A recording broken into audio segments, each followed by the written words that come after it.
गुरुं वन्दे कमलागृहमेधिनं प्रवक्ता छन्दसां वक्ता पञ्चरात्रस्य यस्वयं पार्थाय प्रतिबोधितां भगवता नारायणेन स्वयं व्यासेन ग्रथितां पुराणमुनिना मध्ये महाभारतम् अद्वैतामृतवर्षिणीं भगवतीमष्टादशाध्यायिनीम् अम्ब त्वाम् अनुसन्दधामि भगवद्गीते भगवद्वेषिणीम् नमोऽस्तु ते व्यासविशालबुद्धे फुल्लारविन्दायतपत्रनेत्रायेन त्वया भारततैलपूर्णः प्रज्वालितो ज्ञानमयः प्रदीपः प्रपन्नपारिजाताय तोत्रवेत्रैकपाणये ज्ञानमुद्राय कृष्णाय गीतामृतदुहे नमः। सर्वोपनिषदां गावो सर्वोपनिषदो गावो दोग्धा गोपालनन्दनः पार्थो वत्सः सुधीर्भोक्ता दुग्धं गीतामृतं महत्। वसुदेवसुतं देवं कंसचाणूरमर्दनं देवकी परमानन्दं कृष्णं वन्दे जगद्गुरुं भीष्मद्रोणतटा च यत्रथजला गान्धारनीलोत्पला शल्यग्राहवती कृपेण वहनी कर्णेन वेलाकुला अश्वत्थामविकर्णघोरमकरा दुर्योधना वर्तिनी सोत्तीर्णा खलु पाण्डवैरणरती कैवर्तकः केशवः पाराशर्यवचः सरोजमलं गीतार्थगन्धोत्कटं नानाख्यानककेशरं हरिकथा सम्बोधना बोधितं लोके सज्जनषट्पदैरहः पेपीयमानं मुदा भूयात् भारतपङ्कजं कलिमलप्रध्वंसि न श्रेयसे मूकं करोति वाचालं पङ्गुं लङ्घयते हरिं यत्कृपातपहं वन्दे परमानन्दमाधवं यं ब्रह्मा वरुणेन्द्ररुद्रमरुतस्तन्वन्ति दिव्यैस्तवैः वेदैः साङ्गपदक्रमोपनिषदैर्गायन्ति यं सामगाः ध्यानावस्थिततद्गतेन मनसा पश्यन्ति यं योगिनो यस्यान्तं न विदुःसुरासुरगणा देवाय तस्मै नमः।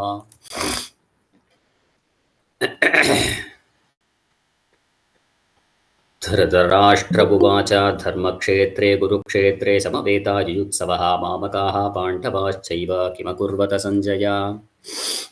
पदाम्भूरुहध्यानविध्वस्ता शेषकल्मषः वस्तुतामुपयातोऽहं यामुनेयं नमामि तं। नमो नमो यामुनाय जयामुनाय नमो नमः नमो नमो यामुनाय जयामुनाय नमो नमः।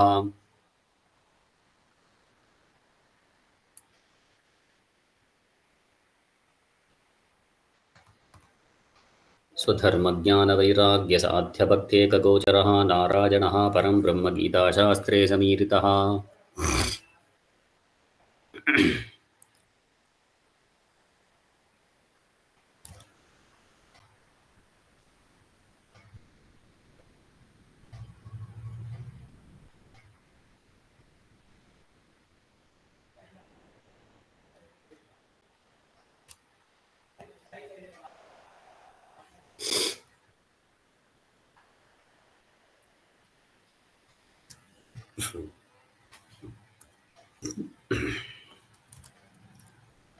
स्वधर्मज्ञानवैराग्यसाध्यभक्तेकगोचरः नारायणः परं ब्रह्म गीताशास्त्रे समीरितः அப்படின்னு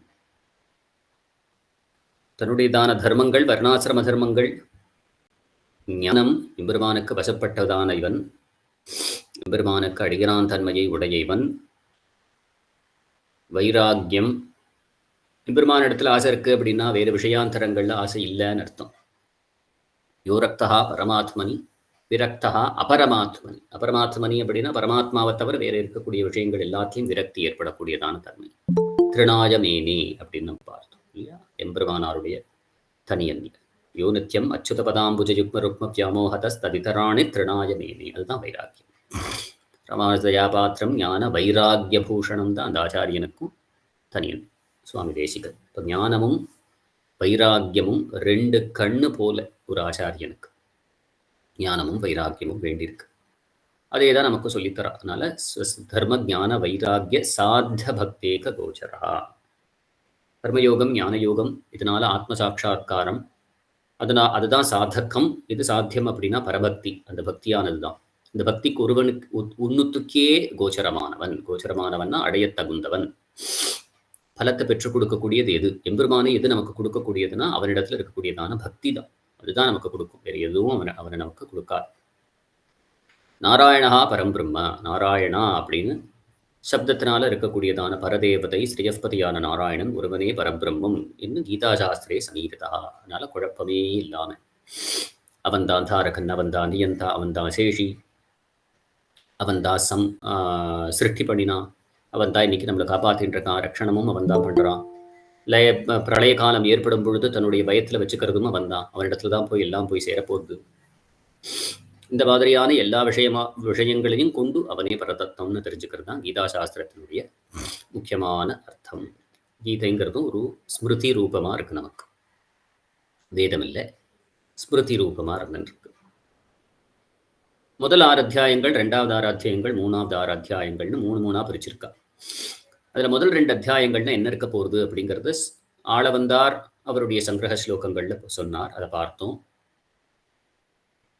இல்லையா? அதையே தான் விவரணமாக, அதனுடைய விவரணமாக தான் இருந்துருக்கு கீதாபாஷ்யம். ஸ்ரீமத் கீதாபாஷ்யம் அப்படின்னு பகவத் ராமானுஜர் அருளி செய்தது.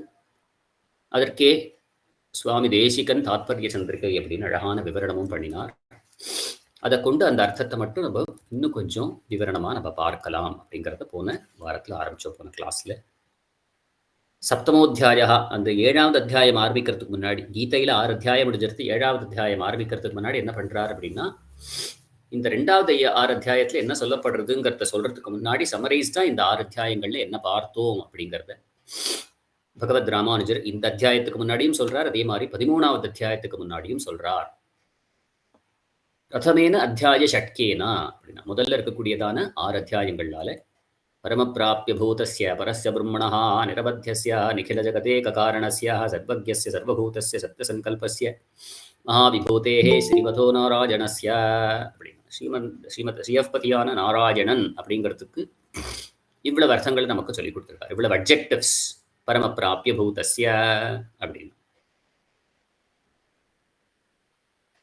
அந்த பிராப்து பிரத்யகாத்மனா யாதாத்மிய தர்சனம் உக்தம்னு போட்டிருக்கு இல்லையா? இது வரைக்கும் தான் முதல்ல இருக்கக்கூடியதான அந்த அங்கேருந்து வரக்கூடியதான் பிராப்திபாய பூதம் ததுபாசனம் வக்தும். அந்த வக்தும் அப்படிங்கிற வரைக்கும் 2வது 6 அத்தியாயங்கள்ல இருக்கக்கூடியதான அர்த்தம். பெருமாளை பற்றி சொல்லப்படுறது, பெருமாளை அடையறதுக்குன்னு உண்டான வழி பக்திங்கிறத சொல்லப்படுறது. அது சொல்றதுக்கு முன்னாடி அதுக்கு அங்கமாக இருக்கக்கூடியதா ஆத்ம ஞான பூர்வகமாக இருக்கக்கூடியதான ஆத்மாவினுடைய யாதாத்மிய தரிசனம், ஆத்மாவினுடைய தரிசனம் அப்படிங்கிறது தான் முதல் 6 அத்தியாயத்தில் சொல்லப்படுறது அப்படின்னு 2வது அத்தியாயத்தையும் அதில் சேர்த்து அதில் சொல்லியிருக்கோம் இல்லையா? பரமப்பிராப்ய பூதஸ்ய அப்படின்னு.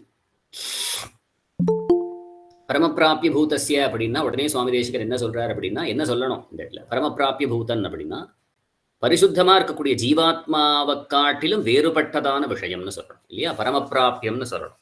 அதனால்தான் அதனால பரிசுத்தமான ஜீவாத்மா பிராப்யமா அப்படிங்கிறது எல்லாருக்கும் தோணும் இல்லையா? ஜீவாத்மாவை தெரிஞ்சுக்கிறது, ஜீவாத்மாவை அடையிறது, ஜீவாத்மாவதனுடைய தரிசனம் தான் மோட்சமானா கிடையாது. பரமப்பிராப்யம்ங்கிறது பெருமாளை அடையிறது. அதனால ஜீவாத்மாவை காட்டிலும் வேறுபட்டது. அதனால பரமப்பிராப்ய பூதஸ்ய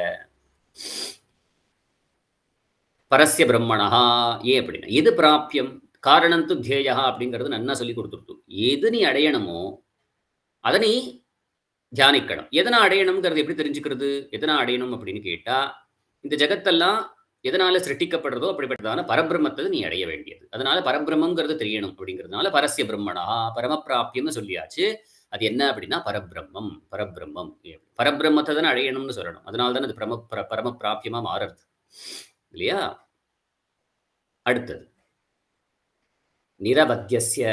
நிரவத்தியத்துவம் அப்படின்னா என்ன அர்த்தம்? நிரவத்தியஸ்ய அப்படின்னாலே எந்த விதமான தோஷமும் தட்டாதவன் அப்படின்னு அர்த்தம். எந்த விதமான தோஷமும் அவனிடத்துல படாது. அதுக்கு தான் நிரவத்தியஸ்ய அப்படிங்கிற பெயர் வரும். அப்படின்னா புருஷோத்தமன் அப்படின்னு அர்த்தம்.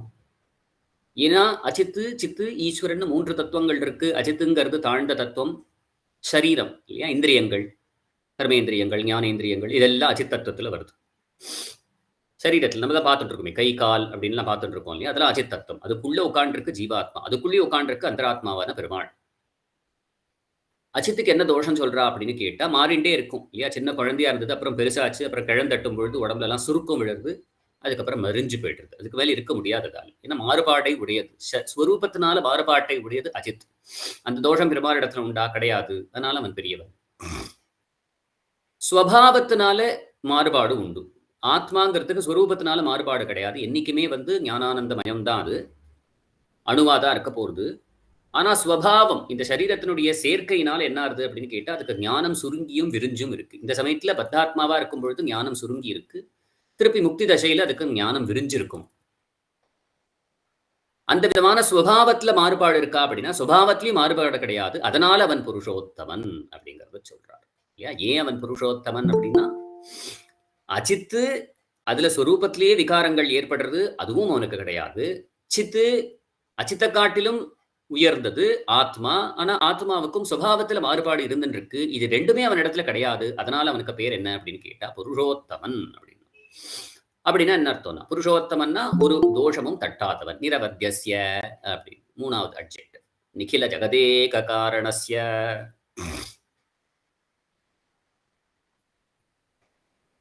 இந்த சித்து அச்சித்துன்னு பார்க்கக்கூடியதான இந்த எல்லா லோகமும் இருக்கே இல்லையா? நம்ம கண்கள்னால பார்க்கக்கூடியதான கடல், மலை, மரம், செடி, கொடிகள், பசுகள், பட்சிகள், தேவன், கந்தர்வன் இப்படின்னு இருக்கக்கூடியதான எல்லாமே இருக்கே. இதுக்கு நிமித்த பூதனம் அவன்தான், உபாதான காரணம் அவன்தான். அதனால நிகில ஜெகதேக காரணஸ்ய. உபாதான காரணம்னா என்ன அப்படின்னு கேட்டா பொருள், எந்த பொருள் மாறுபாடு அடைஞ்சிருக்கு.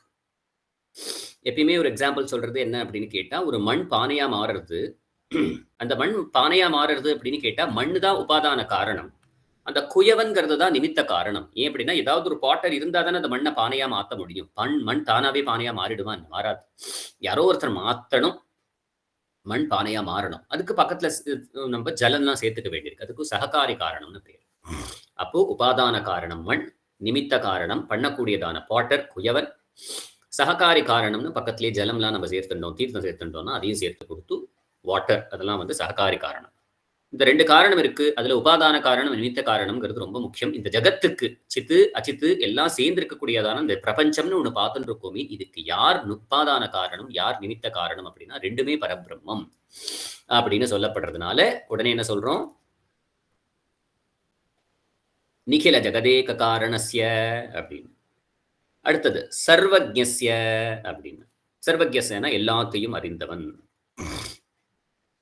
எல்லாத்தையும் அறிந்தவன். அதனால அவன் சர்வஜன், சர்வஜனா இருந்துட்டு இருக்கான். சர்வஜ்ஞஸ்ய சர்வபூதஸ்ய. சர்வபூதஸ்ய அப்படின்னு கேட்டா எல்லா பிராணிகளுக்கும் அந்தர்யாமியா பெருமாள் யார் இருக்கான் அப்படின்னு கேட்டா பெருமாள் தான் இருந்துட்டு இருக்கான் இல்லையா? அதனால அவனுக்கு சர்வ அந்தர்யாமி, அதனால சர்வபூதம். நம்ம யாரை பார்த்தாலும் பெருமாளை தான் சொல்றோம்னு அர்த்தம். எதை சொன்னாலும் பெருமாளை சொல்றா போலதான் இருக்கு. எய்தாப்புல ஒரு பூனை இருக்கு, நான் பேசுறேன்னா கேட்கிறவா நீங்க எல்லாருமே பெருமாள் தான். ஏன் அப்படின்னா எல்லாருக்கும் அந்தர்யாமியா அவனே தானே உட்காந்துருக்கான்.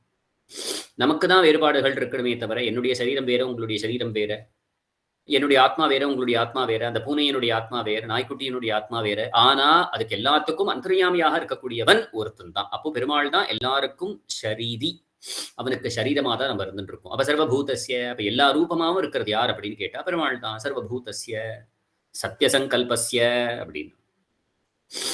சங்கல்பம் பண்ணினா அப்படின்னு கேட்டா அந்த சங்கல்பத்தை நிறைவேற்றவே தீருவான். அதனால சத்திய சங்கல்பன் அப்படிங்கிறது அவனுக்கு பேர். மகாவிபூதேஹே, மகாவிபூதி அப்படின்னா நித்திய விபூதி, லீலா விபூதி அப்படிங்கிற ரெண்டு விபூதியும் உடையவன். அவன் ஸ்ரீயப்பதியான நாராயணன். அதனாலதான் அவன் பரமபிராப்யன் அப்படிங்கிறத சொல்றான்.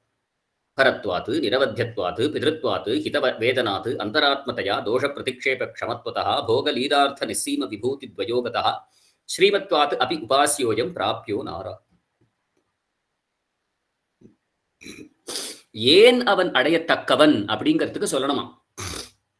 ஏன்னா அவன் தானே அடையணும், அவன் அடைய வேண்டியது. நாராயணன் தான் நம்ம அடைய வேண்டிய வஸ்து அப்படின்னா ஏன் அவன் அடைய வேண்டிய வஸ்து அப்படின்னா அவன் தான் பரமபிராபியன், அவன் தான் பரபிரம்மம், அவன் தான் நிரவத்தியன், அவன் தான் நிகில ஜெகதேக காரணன், அவன் தான் சர்வஜன், அவன் தான் சர்வபூதன், அவன் தான் சத்தியசங்கல்பன். ரெண்டு விபூதியும் உடையவன் அவன்தான். அதனால நீ அடைய வேண்டியது. ஸ்ரீயப்பதியானவனும் அவன்தான், திருவுடைய தேவனும் அவனே அப்படிங்கிறதுனால அவனை அடைய வேண்டும் அப்படின்னா அவனுடைய உபாயபூதமான ததுபாசனம். உபாசனம் அப்படின்னு கேட்டா பக்தின்னு சொல்றோம் இல்லையா? தியானம், உபாசனம் அப்படின்னு. இந்த உபாசனத்தை பத்தி தான் 2வது 6 அத்தியாயங்கள்ல சொல்லப்படுறது. இதுல வந்து தத்கிருது நியாயம் அப்படிங்கறத சுவாமி தேசிகன் ஒண்ணு வைக்கிறார். இவாள்லாம் வேதாந்தங்கள்லாம் என்ன உண்டு அப்படின்னா தத்கிருது நியாயம் அப்படின்னு ஒண்ணு உண்டு. எந்த விஷயத்தை நினைச்சுட்டே இருக்கோமோ அந்த விஷயமா நம்ம மாறிடுவோம் அப்படின்னு. அது தத்கிருது.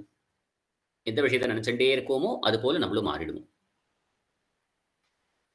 அப்ப பெருமாள் அடையணும் அப்படின்னா, பெருமாள் போல ஆயிடணும், பெருமாள் அடையணும் அப்படின்னா என்ன அர்த்தம் அப்படின்னா பெருமாளை தியானம் பண்ணணும்.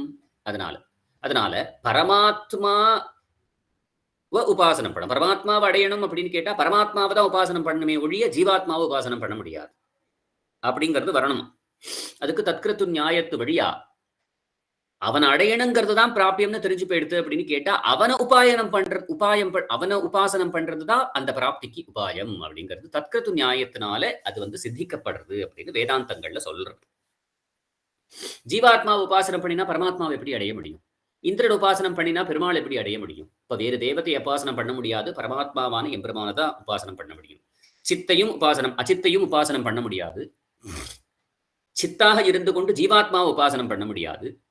உன்னுடைய ஜீவாத்மான்னு இல்லாம வேற ஏதோ தேவதைகள் நம்ம பண்றோம் அப்படின்னு கேட்டா இந்திரன், ருத்ரன், பிரம்மா அப்படின்னா அவளை தான் அடைய முடியுமே தவிர பரமாத்மாவை அடைய முடியாது. அப்ப பரமாத்மாவை அடையணும்னு இருந்தது அப்படின்னு கேட்டா அந்த பரமாத்மாவினுடைய உபாசனம் தான் அவனை அடைவிக்கும். காரணம் என்னன்னா தத்கிருத்து நியாயம் அப்படிங்கறத சொல்றான். எதை நீ தியானம் பண்றியோ அதை போய் அடைவாய் அப்படிங்கிறது எல்லாருக்கும் பொருந்ததா இருக்கிறதுனால நீ அடைய வேண்டிய வஸ்து பரமாத்மாவா இருக்கிறதுனால அவன் நீ உபாசனம் பண்ணணும் அப்படிங்கறத சொன்னான். அப்போ பக்திங்கிறது தான் பிரதானமான உபாயம் அப்படின்னு. அப்ப ஜீவனுடைய ஞானம் என்னாச்சு, கர்மானுஷ்டானம் என்னாச்சு அப்படின்னா அதை பெற்றுக் கொடுக்கக்கூடியதான பரம்பரையான உபாயம் அப்படின்னா நேர் வழி கிடையாது. ஆனா ஸ்டெப் பை ஸ்டெப்பா போகணும் இல்லையா? அப்ப கர்மயோகம், ஞான யோகம் பண்ணணும். அதுக்கப்புறம் யோகத்துல சித்தமா இருந்துட்டு அந்த ஆத்மாவை சிந்தனம் பண்ணிட்டே இருக்கணும். அந்த ஜீவனுடைய சாட்சா்காரம் ஏற்படும். அப்படிப்பட்டவன் பரபக்தியை அடைவான். அந்த பரபக்தியை கொண்டு எம்பெருமான தியானம் பண்ணுவான். ஒரு காலத்துல எம்பெருமானை போய் அடைவான் அப்படிங்கிறத சொல்றான். அதனால உபாசனம், பரமாத்ம உபாசனம் தான் நேரான உபாயம். பரம்பரையா வழியாக ஒரு உபாயம் என்ன பண்றது அப்படின்னு கேட்டா கர்மயோகமும் ஞான யோகமும் அப்படிங்கிறத சொல்றான். அதனால முதல் 6 அத்தியாயங்கள்ல அழகா இந்த சுவாமி தேசிகன் சொல்றார், அங்கத்தையும் அடைய வேண்டியவனையும் முதல்ல சொல்லப்படுறது. எது அடைய வேண்டியவன் அப்படின்னா பரமாத்மா. அடையறது யார்? ஜீவாத்மா. ஜீவாத்ம தரிசனத்துக்கு என்ன பண்ணணும்? கர்மயோகம், ஞான யோகம் பண்ணணும். பரமாத்ம தரிசனத்துக்கு என்ன பண்ணணும்? பக்தி யோகம் பண்ணணும். அப்ப முதல் 6 அத்தியாயங்கள்னால அடையக்கூடியவனான ஜீவாத்மா அவனை பார்க்க வேண்டியதற்கு உபாயமாக இருக்கக்கூடிய கர்மயோகங்கள், ஞான யோகங்கள் சொல்லப்பட்டிருக்கு. அதனால்தான் ததுபாசனம் பக்தும் ததங்கபூதம். அதற்கப்புறம் மேல என்ன சொல்றது அப்படின்னு கேட்டா பரமாத்மாவை அடைவிக்கக்கூடியதான வழி, ஜீவாத்மாவை அடைவிக்கக்கூடியதான வழி. ஜீவாத்மாங்கிறது பரமாத்மாவை அடையக்கூடியவன், அவனுக்கு பிராப்தான பேர். பிராபியம்ங்கிறது பரமாத்மா. புரியுறது இல்லையா? மொத்தம் 3 தத்துவம் தான் பேசினோம். ஒன்று அச்சித் தத்துவம், ஒன்று ஜீவாத்மா, ஒன்று பரமாத்மா. ஜீவாத்மா தான் பரமாத்மாவை போய் அடையணும். அந்த பரமாத்மாவை போய் அடையணும் அப்படின்னா பரமாத்மா உபாசனம் பண்ணணும், பரமாத்மாவின் இடத்துல பக்தி பண்ணணும். அதற்கு முன்னாடி ஜீவாத்மா நீங்கிறத உணரணும், அதை நீ பார்க்கணும். அதுக்கு கர்மயோகம், ஞான யோகம் பண்ணணும். அவ்வளவுதான். இது முதல்ல அடைய வேண்டியவனை பார்க்கணும், அதுக்கப்புறம் அடைய வேண்டிய பரமாத்மாவை பார்க்கணும் அப்படிங்கறத சொன்னான். அதனால இந்த 3 விஷயங்கள், 2 விஷயங்கள் நமக்கு சொல்லப்படுறது. ததங்கபூதம் ஆத்ம ஜான பூர்வக கர்மானுஷ்டான சாத்தியம் பிராப்து பிரத்யகாத்மனா யாதாத்மிய தரிசனம் உக்தம். உள்ளது உள்ளபடி பார்க்கணுமா? யாரை பார்க்கணுமா? ஜீவாத்மாவை பார்க்கணும். அவன் தான் அடைய போறான் அப்படின்னா அவனை முதல்ல பார்க்கணும். ஏன்னா நமக்கு தெரியலையே, நம்ம கண்ணுக்கு முன்னாடியே இருந்துட்டு இருக்கோம் அப்படின்னா கண்ணுக்கு முன்னாடி பார்க்கக்கூடியது சரீரம் தானே. அந்த சரீரத்தை பார்க்கறா போலே தரிசன சமானாகாரமா நம்ம ஜீவாத்மாவையே பார்க்கணும் முதல்ல. அதை பார்த்ததுக்கு அப்புறம் என்ன ஆகுறது அப்படின்னா அது அங்கமா இருக்கு. அந்த அங்கம் அது எதுக்கு அங்கம் அப்படின்னு கேட்டா பெருமாளை பார்க்கறதுக்குன்னு உண்டானதான பக்திக்கு அங்கமா இருக்கு. அடுத்தது இதானீம் மத்தியமேன ஷட்கேன 2வது அத்தியாயங்கள்ல இருக்கக்கூடியதான 6 அத்தியாயங்கள் பரபிரம்மபூத பரமபுருஷஸ்வரூபம் ததுபாசனஞ்சா பக்திரு சப்தவத் வாச்சியம் உச்சியதே அப்படின்னு. இப்போ மேல இருக்கக்கூடியதான 6 அத்தியாயங்கள்ல பரபிரம்மமா இருக்கக்கூடியதான பரமபுருஷன் அவனுடைய ஸ்வரூபம் இன்னது, அவன் அடையறதுக்குன்னு உண்டான உபாசனம் அப்படிங்கிற வழியையும் சொல்லிக் கொடுக்க போகுது. அதுக்கு பக்தி சப்த வாச்சியம் உச்சதே. பக்திங்கிற பேருனாலையும் அந்த உபாசனம் அழைக்கப்படுறது அப்படின்னா பக்தி சப்த வாச்சியம் உச்சதே அப்படிங்கிறத பகவத் ராமானுஜர் நமக்கு சொல்றார்.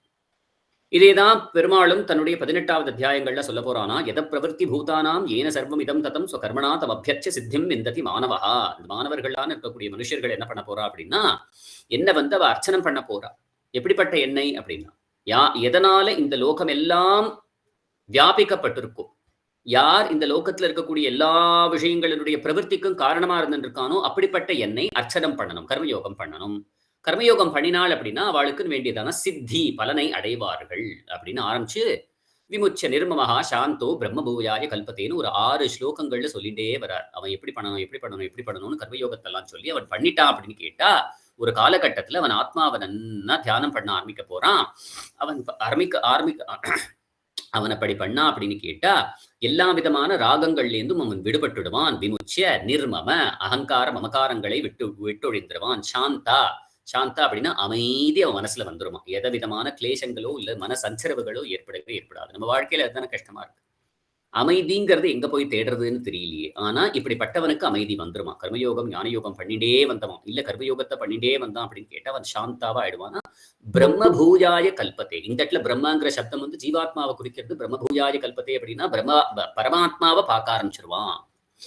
பரமாத்மாவை உணர ஆரம்பிச்சிருவான். பரமாத்மாவை பார்க்க ஆரம்பிச்சிருவான் அப்படின்னு. பிரம்மபூதா அப்படி ஜீவாத்மாவை பார்க்க ஆரம்பிச்சிருவான். ஜீவாத்மாவை உணர ஆரம்பிச்சிருவான் அப்படின்னு. அப்படி பிரம்மபூதா அந்த ஜீவாத்மாவை பார்த்தவன், ஜீவாத்மாவை உணர்ந்தவன் பிரசன்னாத்மா அப்படின்னு எப்பயும் சந்தோஷமா இருந்துட்டு இருப்பான். எதை பத்தியும் கவலை கிடையாது இல்லையா. சில பேரை பார்க்கும் பொழுது முகத்துல புலிவா தெரியறது அப்படின்னா, சஞ்சலமே இல்லாத மனசு எவ்வளவு அழகா இருக்கு பாருங்க அப்படின்னா. ஏன் மனசுல சஞ்சலம் இல்லை அப்படின்னா முகத்துல சுழிவு இருக்காது. நமக்கெல்லாம் சுழிவு, முகமே அஷ்டகோணலா போயிடுறது. காரணம் என்ன? அவ்வளவு குழப்பங்கள் மனசுல இருக்கு, அவ்வளவு கோபம் மனசுல இருக்கு, அவ்வளவு காமம் மனசுல இருக்கு, அவ்வளவு பேராசை மனசுல இருக்கு. எல்லாம் ஒழியணும். அதுக்கெல்லாம் முக்கியமான காரணம் அட்டாச்மெண்ட். அன்பு கிடையாது. அன்பு தப்பு கிடையாது. அன்பு தானே நமக்கு பக்திங்கிறதே அன்பு ரூபமா இருக்கிறதுனால அன்பை தப்புன்னு சொல்லிடவே முடியாது, சொல்லக்கூடாது. அட்டாச்மெண்ட் தான். அப்படின்னு அட்டாச்மெண்ட்டுக்கும் அன்புக்கும் என்ன வித்தியாசம்? லவ் அண்ட் அட்டாச்மெண்ட் சொல்றோம். லவ்னா அன்பு, அட்டாச்மெண்ட் அப்படின்னா உடனே எதிர்பார்ப்பு வந்துருந்தல். நான் பண்ணே இவன் பண்ணல பாத்தியா.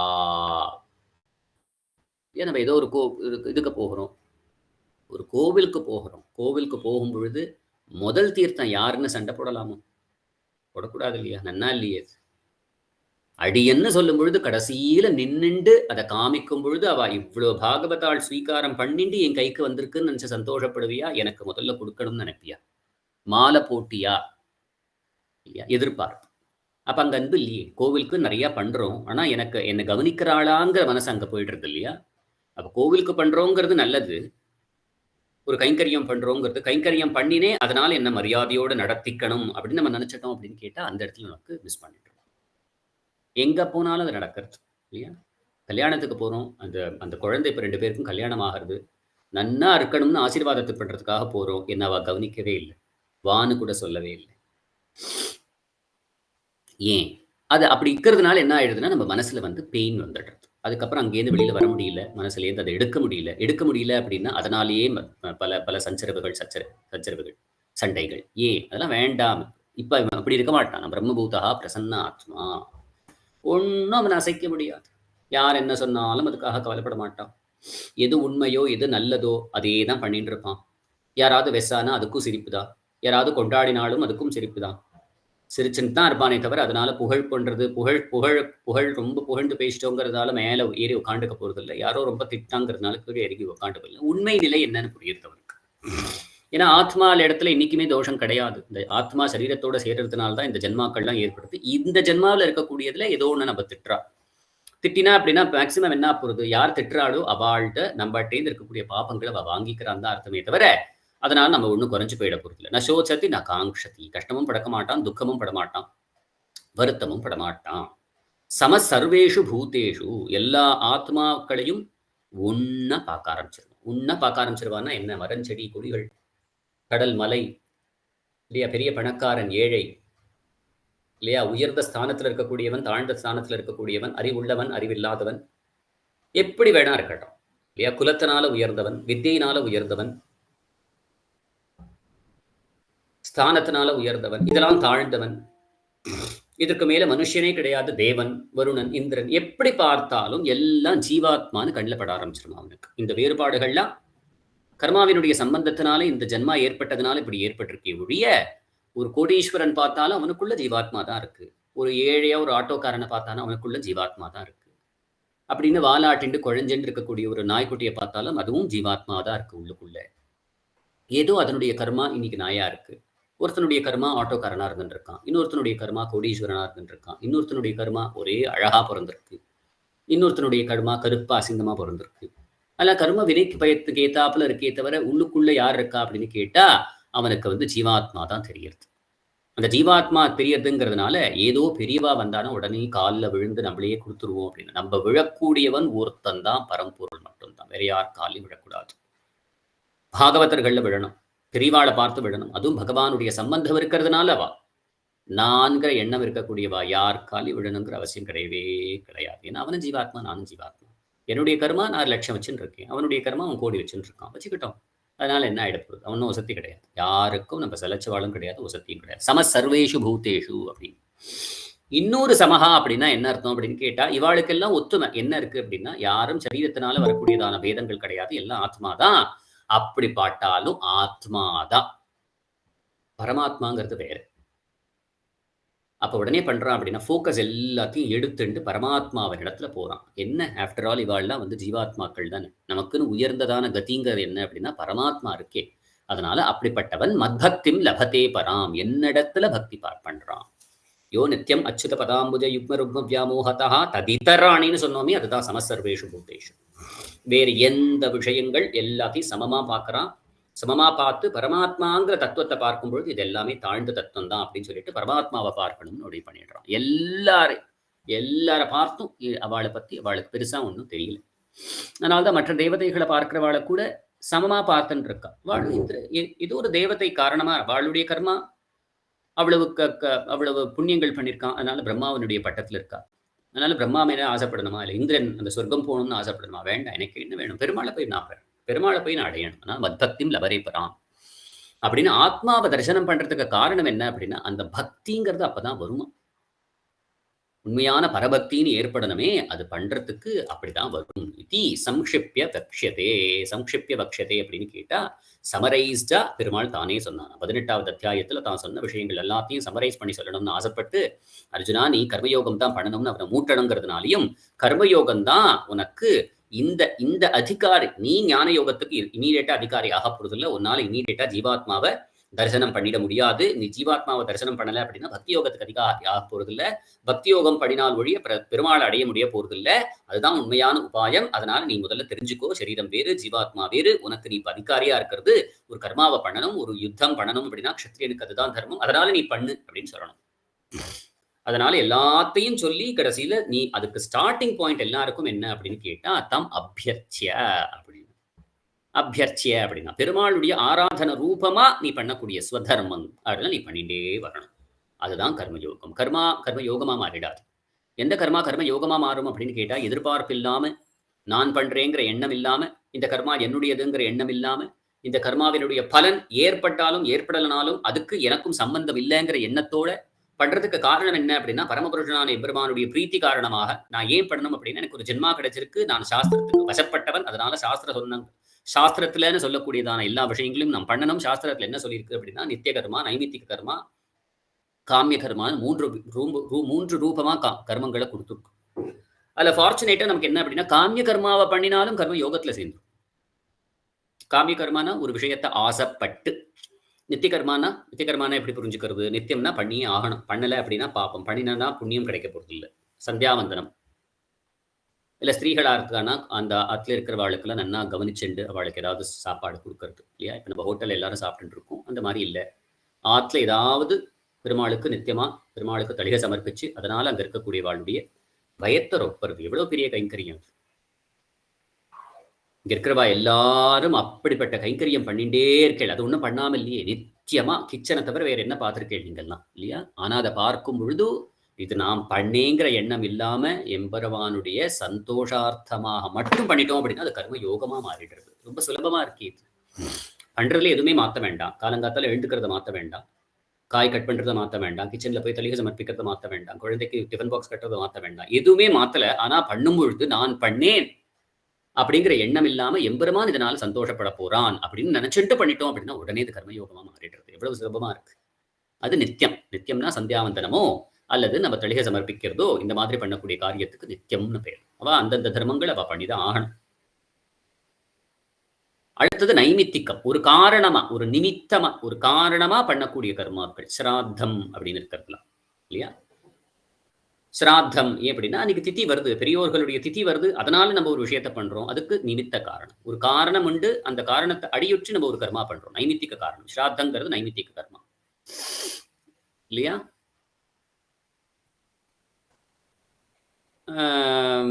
இல்ல வந்து கிரகணம் வருது. அதுக்குன்னு கிரகண தர்ப்பணம் பண்ற மாதிரி இருக்கு. ஒரு காரணம். கிரகணம் இல்லன்னா பண்ண போறதில்ல. கிரகணம் இருக்கிறதுனால பண்ண போறோம். இல்லையா? அந்த கிரகண சமயத்துல உட்கார்ந்து நெறைய காயத்ரி சொல்லுன்னு சொல்றா. காரணம் இருக்கிறதுனால பண்றோம். அது நைமித்திகம்னு பேரு. அடுத்தது காமியம். காமியம் அப்படின்னா உடம்பு எல்லாரையும் படுத்தின்னு இருக்கு. நம்ம வேணா பக்கத்துல எங்கேயாவது ஆத்துல ஒரு தன்வந்திரி ஹோமம் பண்ணலாமா? இல்ல பக்கத்துல ஒரு கோவில் இருக்கு. பெருமாளுடைய சந்நிதி இருக்கு. அந்த இடத்துல ஒரு சக்கரத்தாழ்வாருக்கு ஒரு ஹோமம் பண்ணலாமா? அப்படின்னு. ஒரு காரணத்த கொண்டு. இல்லையா? எல்லாருக்கும் உடம்பு ஆரோக்கியமா நன்னா இருக்கணும், சௌக்கியமா இருக்கணுங்கிறதுக்காக ஒரு யோகம். ஒரு ஹோமத்த பண்ணலாமே! அப்படின்னு யாரோ சொல்றா. உடனே நம்ம போய் பண்றோம். இல்லையா? நல்ல காரியம் தான். பண்றது ஹோமம் தானே! நல்ல விசேஷம் தான். பெருமாள தான் அந்த இடத்துலயும் ஆராதனை பண்ண போறோம். காரணம் என்ன அப்படின்னு கேட்டா, உடம்புல இருக்கக்கூடியதான மனசுலயோ, உடம்புலயோ இருக்கக்கூடியதான உபத்திரவங்கள்லாம் தீரணும். காமியம். ஏதோ ஒரு காரணத்த கொண்டு, ஏதோ ஒரு ஒரு பலன உத்தேசிச்சு நம்ம பண்ணக்கூடியதான். இது நித்தியமும் இல்ல, நைமித்திகமும் கிடையாது. காமியம். ஒரு பலன உத்தேசிச்சு பண்ணக்கூடியதான கர்மா. ஆனா, சந்தியாவந்தனம் பண்ணினாலும், சிராத்தம் பண்ணினாலும், அந்த ஹோமம் பண்ணினாலும், கர்த்தா நான் கிடையாது, எம்பெருமான். கர்மா என்னுடையது கிடையாது, எம்பெருமானுடையது. இதனால பலன் ஏற்படுமே, அந்தந்த பலன் எதுவுமே என்னுடையது கிடையாது, பெருமாளுடையது. இதனால சந்தோஷப்படக்கூடியவனும் பெருமாள். இது பெருமாளுடைய ஆராதன வேஷமான ஒரு கர்மா அப்படின்னு நினைச்சுட்டோம்னா அது கர்ம யோகமா மாறிடுது. அதனால நித்திய நைமித்திக்க காமியன கர்மாக்கள்ல என்ன வேணா வித்தியாசங்கள் இருக்கலாம். அந்த கர்மாவை பண்ணும் பொழுது பெருமாளுடைய ஆராதன ரூபமா பண்ணிட்டோம் அப்படின்னு கேட்டா அது ரொம்ப முக்கியமா இருக்கு அப்படின்னு. ஞான யோகம்னு உட்காந்துக்கணும்னு அவசியம் இல்லைன்னு சொல்ல போறார் பெருமாளே. கர்மயோகத்தை பண்ணு நீ அதுக்கு தான் லாய்க். ஏன்னா கர்மா உன்னால விட முடியாது. காத்தால வேண்டான்னா கூட ஒரு 3 நாள் ரெஸ்ட் எடுத்துக்கலாம். 4வது நாள் என்ன பண்றதுன்னு தெரியாது. முழிப்பு வந்துரும். 4 மணிக்கு முழிப்பு வந்துரும். அச்சச்சோ! என்ன பண்றது? இல்ல உட்காந்துக்கோங்க, உட்காந்துக்கோங்க. எவ்வளவு நேரம் உட்கார்றது? கால்ல ஏதோ அடிபட்டுடுத்து. அதனால வீல் சேர்ல நீங்க இன்னும் 1 மாசம் ரெஸ்ட் எடுத்துக்கணும்னு சொல்றா. இல்லையா? ஒரே நாள், ஒரே வாரத்துல போர் அடிக்க ஆரம்பிச்சுரும். அதுக்கு முன்னாடி என்ன சொல்லியிருப்பா? எப்ப பார்த்தாலும் எல்லா வேலையும் நானே ஓட வேண்டியிருக்குன்னு சொல்லியிருப்போம். ஆனா, 1 வாரம் நமக்கு ரெஸ்ட் குடுத்துட்டோம் அப்படின்னு கேட்டா, துருன்னு ஆக ஆரம்பிச்சுரும். உட்காந்துக்க முடியாது. ஏதாவது வேலை செய்யணும். ஏன்னா வேலை செய்யாம நம்மளால இருக்க தெரியாது. அந்த வேலை செய்யும் பொழுது பெருமாளுடைய ரூபமா இருக்குன்னு நினைச்சுட்டு நம்ம செஞ்சுட்டோம் அப்படின்னா, கர்மயோகமா இருந்த இடத்துலேருந்து மாறுறதுங்கும் பொழுது அதுதான் ரகசியம். அது ரொம்ப முக்கியம் அப்படிங்கிறத பெருமாள் நமக்கு சொல்லித் தரானா. அதனால தம் அபியர்த்தியானா பெருமாள அந்த தன்னுடைய கர்மா ஸ்வகர்மனா தம் அபியர்த்திய உன்னுடைய கர்மாக்கள் என்னவோ அந்த கர்மாக்களை கொண்டு பரதத்துவமான எம்பெருமானை அர்ச்சனம் பண்ணு அப்படின்னா கர்மயோகம் பண்ணு அப்படின்னு அர்த்தம். நாளடைவுல உனக்கு நீ ஜீவாத்மாவை உட்கார்ந்து தியானம் பண்ணணும்னு நினைக்கும் பொழுது, அதை நினைக்கணும்னு பார்க்கும் பொழுது நினைப்பு ஏற்பட்டு உனக்கு மமகாரம் ஒழியும். ராகம், துவேஷம், மனசுல இருக்கக்கூடியதான எல்லா விதமான கிளேசங்களும் அழியும். மனசு சாந்தமாகும். அந்த ஒரு கால் நீ ஜீவாத்மாவையே பார்ப்ப. நீ ஜீவாத்மாவை பார்க்கணும்னு ஏற்பட்டு அப்படின்னு கேட்டா என்னைக்குமே பிரசன்னமா இருப்ப. உன்னை யாராலையும் அசைக்க முடியாது. எனக்கு மட்டும் ஒரு நல்ல ஆத்துக்காரர் இருந்தா நான் சூப்பரா இருந்திருப்பேன். எனக்கு மட்டும் நல்ல பாஸ் இருந்தா நான் சூப்பரா இருந்திருப்பேன். இல்ல யாராலையும் அசைக்க முடியாது. அப்படி இருந்தா அப்படி நன்னா இருக்கும். ஏன்னா நம்ம அப்ப எக்ஸ்டர்னலா யாரும் நம்மள கவலைப்படுத்தவோ அல்லது சந்தோஷப்படுத்தவோ முடியாது. பிரம்மபூதா பிரசன்னாத்மா நச்சோச்சத்னு காங்ஷதி சம சர்வேஷு பூதேஷு மத்பக்திம் லபதே பராம் அப்படின்னு சொல்லிட்டு அப்படிப்பட்டவனுக்கு தான் என்னிடத்துல பரையான பக்தி ஏற்படணும் அப்படிங்கிறத சொன்னார். அது வரைக்கும் பார்த்தோம். உபாசனந்து அப்படின்னு முக்கியமா 4 விஷயங்களை இந்த இடத்துல நமக்காக சொல்லித்தரணும்னு நினைக்கிறாராம். அப்படின்னா என்ன அப்படின்னு கேட்டா சுவாமி தேசிகன் ஒரு 4 பிரதிஜை அப்படின்னு கேட்டா எஸ்டாப்ளிஷ் பண்ணணும். 4 விஷயங்கள் எஸ்டாப்ளிஷ் பண்ணணும். எதுக்காக எஸ்டாப்ளிஷ் பண்ணணும் அப்படின்னு கேட்டா தமேவ விதித்வா அதிமிருத்யுமேதி அப்படின்னு ஸ்வேதாசுர உபநிஷத்துல வருது. அப்ப வேதனம் விதித்வானா வேதனம் அறியக்கூடியது. அறியறதுனால மோட்சம் அப்படிங்கிறது ஏற்படுறது. சில இடத்துல உபாசீத்த நீ உபாசனம் பண்ணு அப்படின்னு சொல்லப்படுறது. அப்ப உபாசனத்தினால மோட்சமா அல்லத்தினால வேதனத்தினால மோட்சமா? இதெல்லாம் யாரும் கேட்கவே போறதில்லை. இவாளெல்லாம் விவரணம் எடுத்து கொடுத்துருக்கிறதுனால நம்ம பார்க்கிறோம். யாருக்காவது டவுட் வந்தாதான் அதை கிளாரிஃபை பண்ணணும். அவளுக்கெல்லாம் டவுட் அவளே கேட்டு அவளே கிளாரிஃபை பண்ணியிருக்கா போல இருக்கு. இந்த காலத்துல யாரும் அதை கேட்கவே போறதில்லை. படிக்கும்பொழுது அப்படிதான் தோணித்தது. இதெல்லாம் யாரு டவுட்னு கேட்க போறா? அப்படியா, சரி, வேதனம், நிதித்தியாசனம், உபாசனம் எல்லாம் ஒண்ணு தானே சுவாமி, எத்தனை சொல்ல வரேன், சரி நான் எடுத்துக்கிறேன், ஓகே, நோ ப்ராப்ளம் அப்படின்னு சொல்ல போறோம். ஆனா அதை அந்த காலத்துல உடனே ஒத்துக்கல. ஏன்னா அவளுக்கு நிறைய வேதத்தை பத்தினதான ஞானம் நிறைய இருந்திருக்குங்கிறதுனால வேதனத்தினால மோட்சமா, உபாசனத்தினால மோட்சமா, தியானத்தினால மோட்சமா, தரிசனத்தினால மோட்சமா அப்படின்னு கேட்கிறாராம். அதனால முதல்ல வேதனத்தினால மோட்சம்னு சில இடத்துல சொல்லப்பட்டிருக்கு. அப்ப வேதனத்தினால மோட்சமா? இல்ல உபாசித்தன்னு சொல்லப்படுறதே, அதனால உபாசன ரூபமா இருக்கக்கூடிய வேதனத்தினால மோட்சமா? வேதனம்னா அறியறது, உபாசனம்னா மெடிடேட் பண்றது. அதுவும் பக்தியா மோட்சம்னு சொல்லியிருக்கே. பக்தியை கொண்டுதான் மோட்சம்னு சில பேர் இடத்துல சொல்லியிருக்காளே. அப்ப பக்தினால மோட்சமா? உபாசனம்னால மோட்சமா? வேதனம்னால மோட்சமா? சிலது என்ன சொல்றது அப்படின்னு கேட்டா, கர்மத்தோட சேர்ந்த பக்தினால தான் மோட்சம்னு சொல்றது. அப்ப கர்மாவ பண்ணிட்டே தான் இருக்கணுமா? அதனால தான் நமக்கு மோட்சம் கிடைக்க போறதா? அடுத்தது என்ன சொல்றா அப்படின்னு கேட்டா, பரமபுருஷனான எம்பெருமானிடத்துல இந்த உபாசனம் பண்ணணுமே, அதுதான் மோட்ச சாதனம்னு சொல்றதே. அது மட்டும் மோட்ச சாதனம் சொல்லிட முடியுமா? ஏன்னா சில இடத்துலலாம் ருத்ர, இந்திரன் இவாளுடைய உபாசனத்தை பண்ணினாலும் மோட்ச சாதனம் வரும்னு சொல்லிட்டு அதர்வசிரம், பிரதர்த்தன வித்தை அப்படின்னு இருக்கக்கூடிய வித்தைகள்லாம் சொல்லியிருக்கே அப்படின்னு நிறைய கேள்விகளை கேட்டு 4 விதமான பிரதிஜைகளை எஸ்டாப்ளிஷ் பண்ணணும்னு நினைக்கிறாளாம். என்னது அப்படின்னா, உபாசனம் தான் மோட்சத்துக்கு காரணம். நது ஞான மாத்திரம் இத்யேகா பிரதிஜான்னு சுவாமி தேசிகன் சொல்றாரு. முதல்ல என்ன? உபாசனத்தினாலதான் மோட்சம். ஞான மாத்திரத்தினால மோட்சம் கிடையாது, கிடையாது, கிடையாது. ஞானம்னா அறியறது. உபாசனம்னா அறிந்த பொருளை தியானம் பண்ணுவது. புரியுறதா? பெருமாள் யார் தெரிஞ்சுக்கிறது.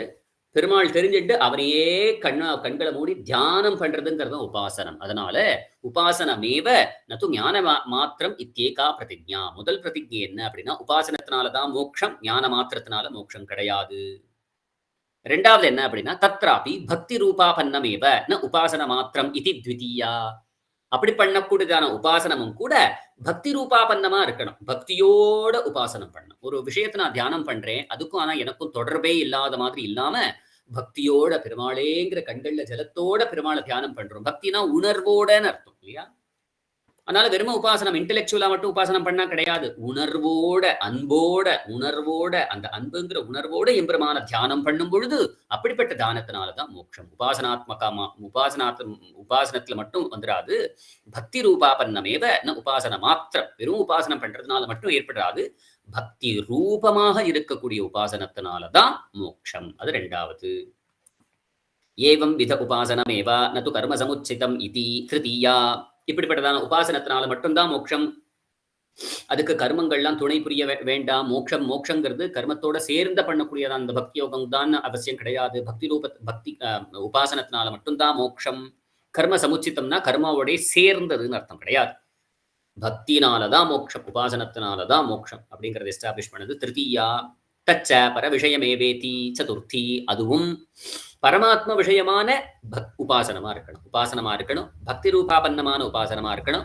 உபாசன மாத்திரம்தான் இருக்கணும். அப்படிப்பட்டதும் பரமாத்மா விஷயமான பக்தி ரூபாபன்னமான உபாசனத்தினாலதான் மோட்சம் அப்படின்னு எஸ்டாப்ளிஷ் பண்ணணுமா? இப்படி பரமாத்மா விஷயமான பக்தி ரூபாபன்னமான உபாசனத்தினால மாத்திரம்தான் மோட்சம் அப்படின்னு எஸ்டாப்ளிஷ் பண்ணணும்.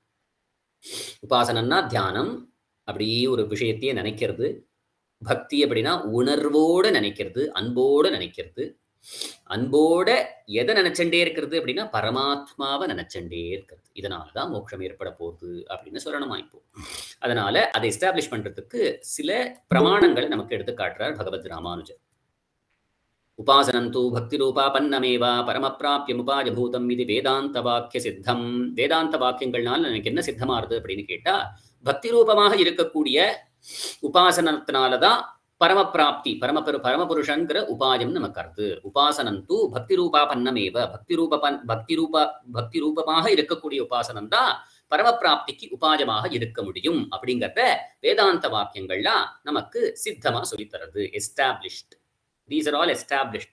அதாவது பரமாத்மாவை உபாசனம் பண்ணணும் பொழுது பக்தி ரூபாபன்னமா உபாசனம் பண்ணணும். அதனால மட்டும்தான் பரமாத்மாவை அடைய முடியும் அப்படிங்கிற விஷயத்தை வேதாந்தங்கள்லாம் தன்னுடைய வாக்கியங்கள்னால சித்தமா நமக்கு எஸ்டாப்ளிஷ் பண்ணி தரது அப்படின்னு சொல்லிட்டு, ஸ்வேதாஸ்வர உபனிஷத்துல தமேவ விதித்வா அதிமிருத்யும் ஏதி. தமேவ விதித்வா அறிந்துன, வேதனம்னாலே அறியறதுன்னு அர்த்தம். அதிமிருத்யும் ஏதி. அதிமிருத்யும் அப்படின்னா இந்த ஜரா மரணங்கள், ஜென்ம மரணங்களை தாண்டிட்டு அவன் போயிடுறான் அப்படின்னு அர்த்தம் ஸ்வேதாசுர உபனிஷத்துல.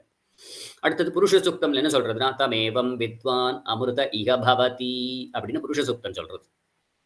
இது ரெண்டுத்தினாலையும் இந்த இடத்துல வித்வான்னு சொல்றது, விதித்வான்னு சொல்றது, ரெண்டுமே வேதனத்தை பத்தி சொல்றது. அதனால இத்தியாதினா அபிஹிதம் வேதனம். இந்த ரெண்டு வாக்கியங்கள்னால உபனிஷத்துக்கள்லயோ வேதாந்தல்லையோ சொல்லப்படக்கூடியதான வேதனம், அறிகை, அறிவது, டு நோ அப்படிங்கிறதும் ஆத்மாவரே அரே திரஷ்டவ்யா மந்தவ்யா ஸ்ரோதவ்யா நிதித்தியாசித்தவ்யா பிருகதாரண்ய உபநிஷத்துல வருது.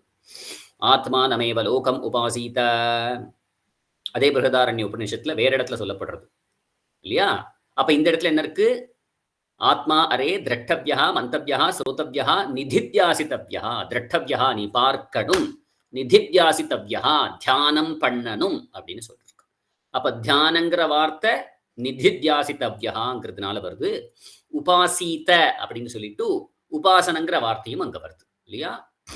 இப்ப இந்த ரெண்டு பிரமாணங்கள்னால நீ எதை பண்ணணும்னு சொல்ற? நீ தியானம் பண்ணணும், நீ உபாசனம் பண்ணணும் அப்படிங்கறத சொல்றது. சத்வசுத்தௌ த்ருவா ஸ்மிருதி ஸ்மிருதிரம்பே சர்வகிரந்தீனாம் விப்ரமோக்ஷா भिद्यते हृदय ग्रंथि छिद्यन्ते सर्वसंशयाः क्षीयन्ते चास्य कर्माणि तस्मिन् दृष्टे परावरे அப்படின்னு. அடுத்தது என்ன சொல்றது அப்படின்னு கேட்டா, இந்த இடத்துலயும் தியானம் உபாசனம்னு ரெண்டு விஷயம் சொல்லியிருக்கே. பின்னாடி என்ன சொல்றது அப்படின்னா, சத்வசுத்தௌ த்ருவா ஸ்மிருதி. த்ருவா அப்படின்னா நீண்டதாக இருக்கக்கூடியதான அந்த எண்ணம்.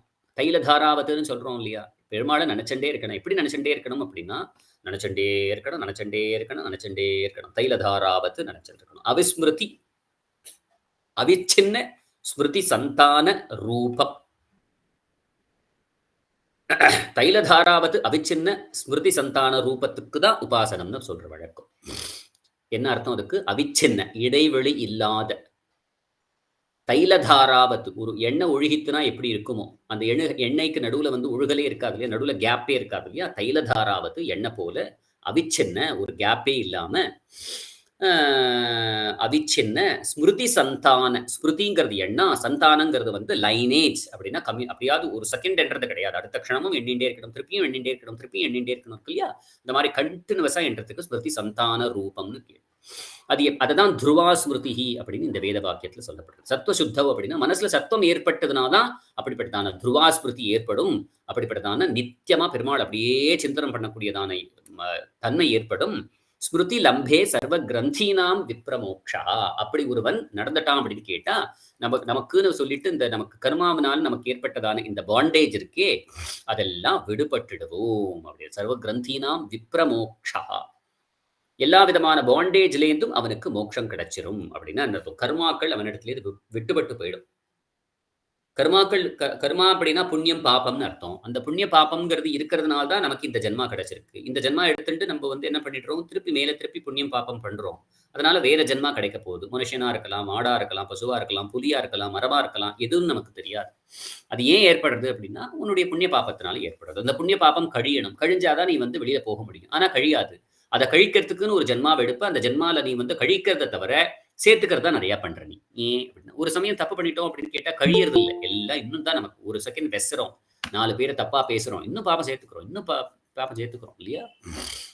அதுலேருந்து வெளியிலேயே போகவே முடியாது. எப்படி இதுலேருந்துலாம் வெளியில போறது? சைக்கிள் ஆஃப் பர்த்லேருந்து டெத்லேருந்து எப்படி வெளியில போறது அப்படின்னு கேட்டா, உன்னுடைய புண்ணிய பாப்பங்கள் கழியணும். அந்த புண்ணிய பாப்பங்கள் எப்படி போகும் அப்படின்னு கேட்டா, பக்தியினால போகும். துருவா ஸ்மிருதி ஸ்மிருதி லம்பே சர்வ கிரந்தீனாம் விப்ரமோக்ஷா அப்படின்னு சொல்லிட்டு, அப்படிப்பட்ட பக்தியினால, அப்படிப்பட்ட பக்தி யோகத்தினால, இந்த இடத்துல பக்தி யோகம்ங்கிற பதம் இல்ல, துருவா ஸ்மிருதின்னு இருக்கு. அப்படிப்பட்டதான துருவா ஸ்மிருதியினால தான் அப்படியே பெருமாளை ஸ்மரணம் பண்ணின்றே இருக்கிறதுனால உனக்கு எல்லா விதமானமும் அந்த அந்த பாண்டேஜ்லேருந்து விடுபட்டுடுவ நீ அப்படின்னு சொல்றான். அடுத்தது என்ன அப்படின்னா, பித்யதே ஹிருதய கிரந்தி சித்யந்தே சர்வ சம்சயாः க்ஷீயந்தே சாஸ்ய கர்மாணி தஸ்மின் திருஷ்டே பராவரே. பராவரேனா பரமாத்மா, பரம்பொருள், பரபர்மம். இந்த இடத்துல என்ன சொல்றது அப்படின்னா, ஸ்மிருதி எண்ணத்தினால கிடையாது, உபாசனத்தினால கிடையாது, நீ பார்க்கணும். தஸ்மின் திருஷ்டே பராவரே, அவன் நீ பார்க்கும் பொழுது, பரமாத்மாவை நீ பார்க்கும் பொழுது, பரபிரம்மத்தை பார்க்கும் பொழுது, பித்யதே ஹிருதய கிரந்தி, மனசுல இருக்கக்கூடியதான ராகம் துவேஷம் எல்லாம் அப்படியே தூளா போயிடுமா. சித்யந்தே சர்வ சம்சயாக, மனசுல எந்த விதமான குழப்பங்கள் இருக்கவே இருக்காது. நமக்கெல்லாம் குழப்பம் தானே மனசுக்குள்ள பூரா இருந்துட்டு இருக்கு. மனசுக்குள்ளதான் கோபம் இருக்கு, மனசுக்குள்ளதான் காமம் இருக்கு, மனசுக்குள்ளதான் பேராசை இருக்கு, மனசுக்குள்ளதான் பொறாம இருக்கு, எவ்வளவு இருக்கு உள்ளுக்குள்ள, எல்லாம் சுக்கு நூறா போயிடுமா. பித்யதே ஹிருதய கிரந்தி சித்யந்தே சர்வ சம்சயாக க்ஷீயந்தே சஸ்ய கர்மாணி அப்படின்னு. அவனுடைய கர்மாக்கள் எல்லாம் ஒழிஞ்சு போயிடுவான். புண்ணியமா இருந்தாலும் சரி, பாபமா இருந்தாலும் எல்லாமே ஒழிஞ்சு போயிடும். எப்போ ஒழிஞ்சு போகும்? எப்ப அவனுடைய கிரந்திகள்லாம் போகும்? எப்ப அவனுடைய குழப்பங்கள்லாம் தீரும்? எப்ப அவனுடைய கர்மாக்கள்லாம் ஒழியும் அப்படின்னா, தஸ்மின் திருஷ்டே பராவரே, பரமாத்மாவை எப்ப அவன் பார்க்கிறானோ அந்த சமயத்துல இதெல்லாம் போயிடும் அப்படிங்கிறத சொல்றான். இதெல்லாம் தான் நமக்கு சொல்லப்படுறது. அப்போ ஒரு இடத்துல தமேவ வித்வான் அப்படின்னு சொல்லிட்டு, இன்னொரு இடத்துல நிதித்தியாசித்தவ்யா உபாசீத்தன்னு சொல்லியிருக்கு. இன்னொரு இடத்துல நீ உபாசனம் பண்ணாதான் உனக்கு விடுபாடு ஏற்படும், மோட்சம் ஏற்படும்னு சொல்றது. இன்னொரு இடத்துல நீ பார்த்தாதான் உனக்கு இதெல்லாத்துலேருந்து நீ விடுபடுவ அப்படின்னா, இது எல்லாமே ஒண்ணு தான சொல்ல வருது அப்படின்னு சொல்றான். எல்லாம் ஒண்ணு தானாம். வேதனம், வேதனம்னா அறிகை, பெருமாள தெரிஞ்சுக்கணும். அது சாமான்யமான சப்தம். தெரிஞ்சுண்டாதான் பெருமாத்மாவினுடைய சுரூபத்த தியானம் பண்ணிண்டே இருக்கணும். அந்த தியானம் வந்து உபாசனமா இருக்கணும். உபாசனம்னா கன்டினியூவஸா தியானம் பண்ணிண்டே இருக்கணும். கன்டினியூவஸா தியானம் பண்ணோம் அப்படின்னு கேட்டா, ஒரு சமயத்துல என்ன ஆகும் அப்படின்னா, கிளியரா நம்ம கையில நெல்லிக்கையில ஒரு கனி இருந்ததுன்னா எப்படி பார்ப்போமோ, கண்களால எப்படி பார்ப்போமோ, அதே போல பெருமாள பார்த்துருவோம். பார்க்கிறதுக்கு ஒத்தாப்போல. அதனால தான் தர்சன சமானாகாரமான உபாசனம்னு சொல்றது வழக்கம். பார்க்கிறா போலயே இருக்குமா? கண்ண திறந்தா பெருமாள் இருக்குமா? கண்ண மூடினா பெருமாள் இருப்பான். கண்ணுக்கு தெரியறா போலயே இருக்குமா? எப்படி இருக்கும் பாருங்க. பார்க்க முடியும்னு சொல்றாளே. இவ்வளவு பேரு சொல்றது பொய்யா இருக்க முடியுமா? பெருமாள பார்க்க முடியும். இந்த ஜென்மால நம்மளால பார்க்க முடியும். பிரபன்னர்களுக்கு கண்டிப்பா நடக்கும். நேருக்கு நேரா பார்க்கிறா போலயே தெரியுமா? பெருமாள் உள்ளுக்குள்ள. கண்ண மூடிண்டோம் அப்படின்னா பெருமாள் கண்ணுல தெரியுமா? அதுக்கு உபாசனம் பண்ணணும். அதுக்கு முன்னாடி கர்மயோகம் பண்ணணும். ஆனா இதெல்லாம் வேண்டான்னு நமக்கு பைபாஸ் பண்ணி கொடுத்துட்டாலே. கர்மயோகம், ஞான யோகம் பண்ணணும். அதனால ஆத்ம தரிசனம் ஏற்படணும். அந்த ஆத்ம தரிசனம் தான் நீ பக்தி யோகத்துக்கு அதிகாரி ஆகிற. அந்த பக்தி யோகம் பண்ணணும், பண்ணிட்டே இருக்கணும். எவ்வளவு ஜென்மாக்கள் பண்ணினா உனக்கு ஒரு சமயத்துல சித்தி ஏற்படும்னு சொல்றா. இது எல்லாத்தையும் தாண்டி பெருமாள் ஒரு க்ஷணம் நேரத்தில் நீ பிரபத்தி பண்ணு, நானே உனக்கு எல்லாத்தையும் கொடுத்துட்றேன். ஸோ அவனிடத்துல எனக்கு பக்தி பரபக்தியும் சேர்த்து கொடுன்னு சொல்லிட்டோம் அப்படின்னா, பிரபத்திக்கு பலனா நமக்கு இப்படிப்பட்டதான எதெல்லாம் வந்து வேதாந்தங்கள்லாம் கொண்டாடுறதோ, தமேவ வித்வான் அமிர்தத்தை தமேவ வித்வான் தமேவம் வித்வான் அமிர்த இக பவத்தின்னு சொல்றதோ, ஆத்மாவரே அரே திரட்டவியா, ஸ்ரோத்தவியா, மந்தவியா, நிதித்தியாசித்தவியான்னு சொல்றதோ எல்லாம் நடக்குமா பெருமாளுடைய கருணையினால மாத்திரமே நமக்கு கிடக்கும் அப்படிங்கிறத சொல்றார். அதனால இத்தியாதிவிகி ஐகார்த்தியாதி எல்லாமே ஒரே விஷயத்தை தான் சொல்றது. ஸ்மிருதி சந்தான ரூபம் தர்ஷன சமான ஆகாரம் தியான உபாசன சப்த வாச்சியம் ஏவ அவகம்யத்தே. அதனால வேதனங்கிறதும் ஸ்மிருதி சந்தான ரூபா, ஸ்மிருதி அப்படியே நேரா எண்ணிண்டே இருக்கிறா போல இருக்கக்கூடியது. ஒரு சமயம் நம்ம பார்த்துட்டே இருக்கோம் அப்படின்னா, அந்த பார்வையினால என்ன ஆயிடுறது அப்படின்னா, பெருமாளை நேரா பார்க்கிற மாதிரியே ஆயிடும். அதுக்கே சுவாமி தேசிகர் ஒரு எக்ஸாம்பிள் சொல்றார். பின்னாடி அந்த மாதிரி இருக்குமா என்ன, அந்த மாதிரிலாம் நிஜமாவே உண்டா அப்படின்னு கேட்டா, ராமாயணத்திலேருந்து ஒரு சின்ன எக்ஸாம்பிள் எடுத்து நமக்கு சொல்றார். மாரீச்சனுக்கு வந்து பெருமாள் முதல்ல அவனுக்கு சுபாகு மாரீச்சனை வந்து ராமன் வந்து அவ்வளவு சரங்கள்னால எரிஞ்சுட்டான் அப்படின்னு கேட்டா, அதுக்கப்புறம் திருப்பி கூப்பிடுறான்.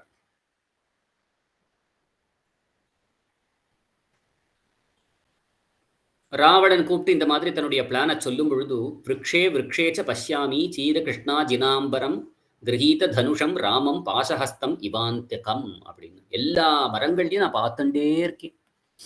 இந்த மாதிரி மர உரி தரிச்சுட்டு இருக்கக்கூடியதான பார்த்துட்டு இருக்கேன். கையில தனுசு இருக்கு. அப்படிப்பட்டதான ராமனை நான் பார்த்துட்டே இருக்கேன். அவன் கண்ணில் எனக்கு தெரிஞ்சுட்டே இருக்கான். பஷ்யாமின்னு சொல்ற, பார்த்துட்டு இருக்கேன்னு சொல்ற. எப்படி பார்க்க முடியும் தான்? ராமன் எங்கேயோ இருக்கானே. ஏன்னா அந்த அளவுக்கு மனசுல பயம். எந்த அளவுக்கு ராமனை பார்த்து பயம் ஏற்பட்டிருக்கு தன்னுடைய பூர்வ இன்சிடென்ட்னால அப்படின்னு கேட்டா, அந்த ராமனிடத்துல போய் நீ வந்து ஒரு சமாச்சாரத்தை பண்ணு அப்படின்னு ராவணன் சொல்றான்னா, உடம்பெல்லாம் நடுங்கிறது. அந்த நினைப்புனாலேயே பார்க்குற இடம் எல்லாம் எனக்கு ராமனா தெரியறது. ஒவ்வொரு மரத்திலயும் நான் ராமரை தான் பார்த்துட்டு இருக்கேன்.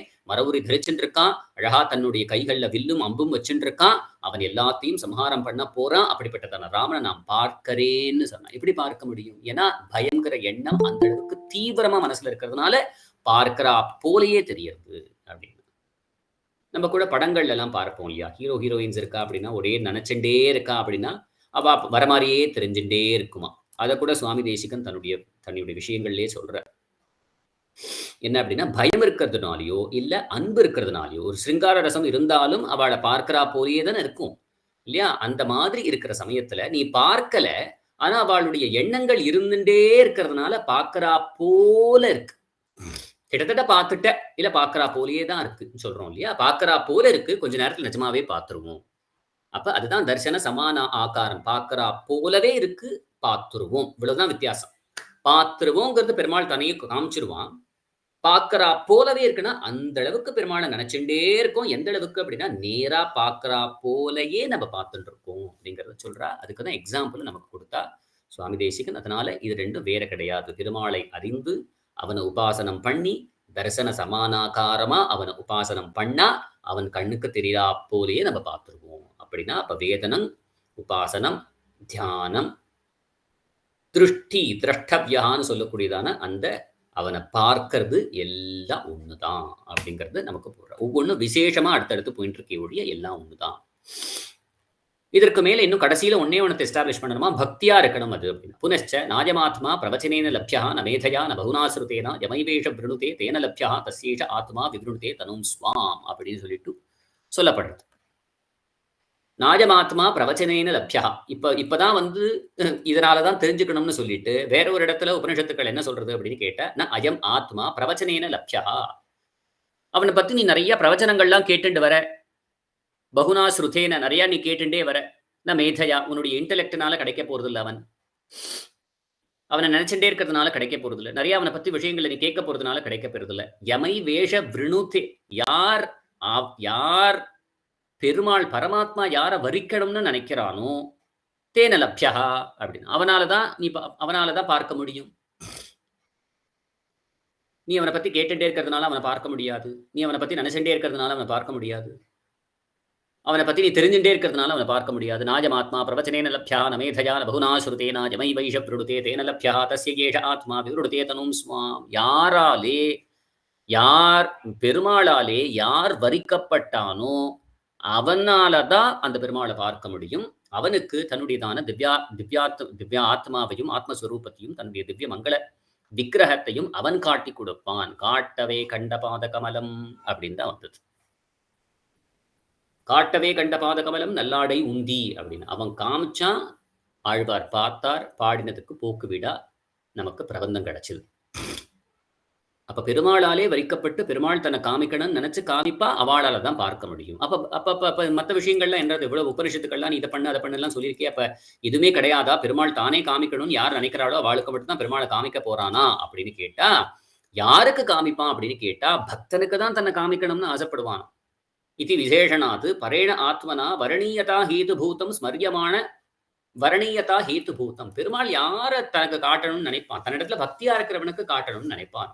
பத்துடை அடியவர்க்கு எளியவன், பத்துடை அடியவர்க்கு பக்தியோட தன்னிடத்துல அடியனான் தன்மையோட இருக்கக்கூடியவர்களுக்கு கிடைச்சிருவானா. அப்ப பெருமாள் வந்து தன்னை காமிக்கணும்னு நினைப்பானா, யாருக்கு காமிக்கணும்னு நினைச்சானா, யாருக்கோலாம் ஒரு மாதிரி ரேண்டமாலாம் பெருமாள் நினைக்க முடியாது இல்லையா? ரேண்டமா நினைக்க போறான் அப்படின்னு கேட்டா அவன் வந்து அப்ப வந்து லக்கு மாதிரி ஆயிடுமே.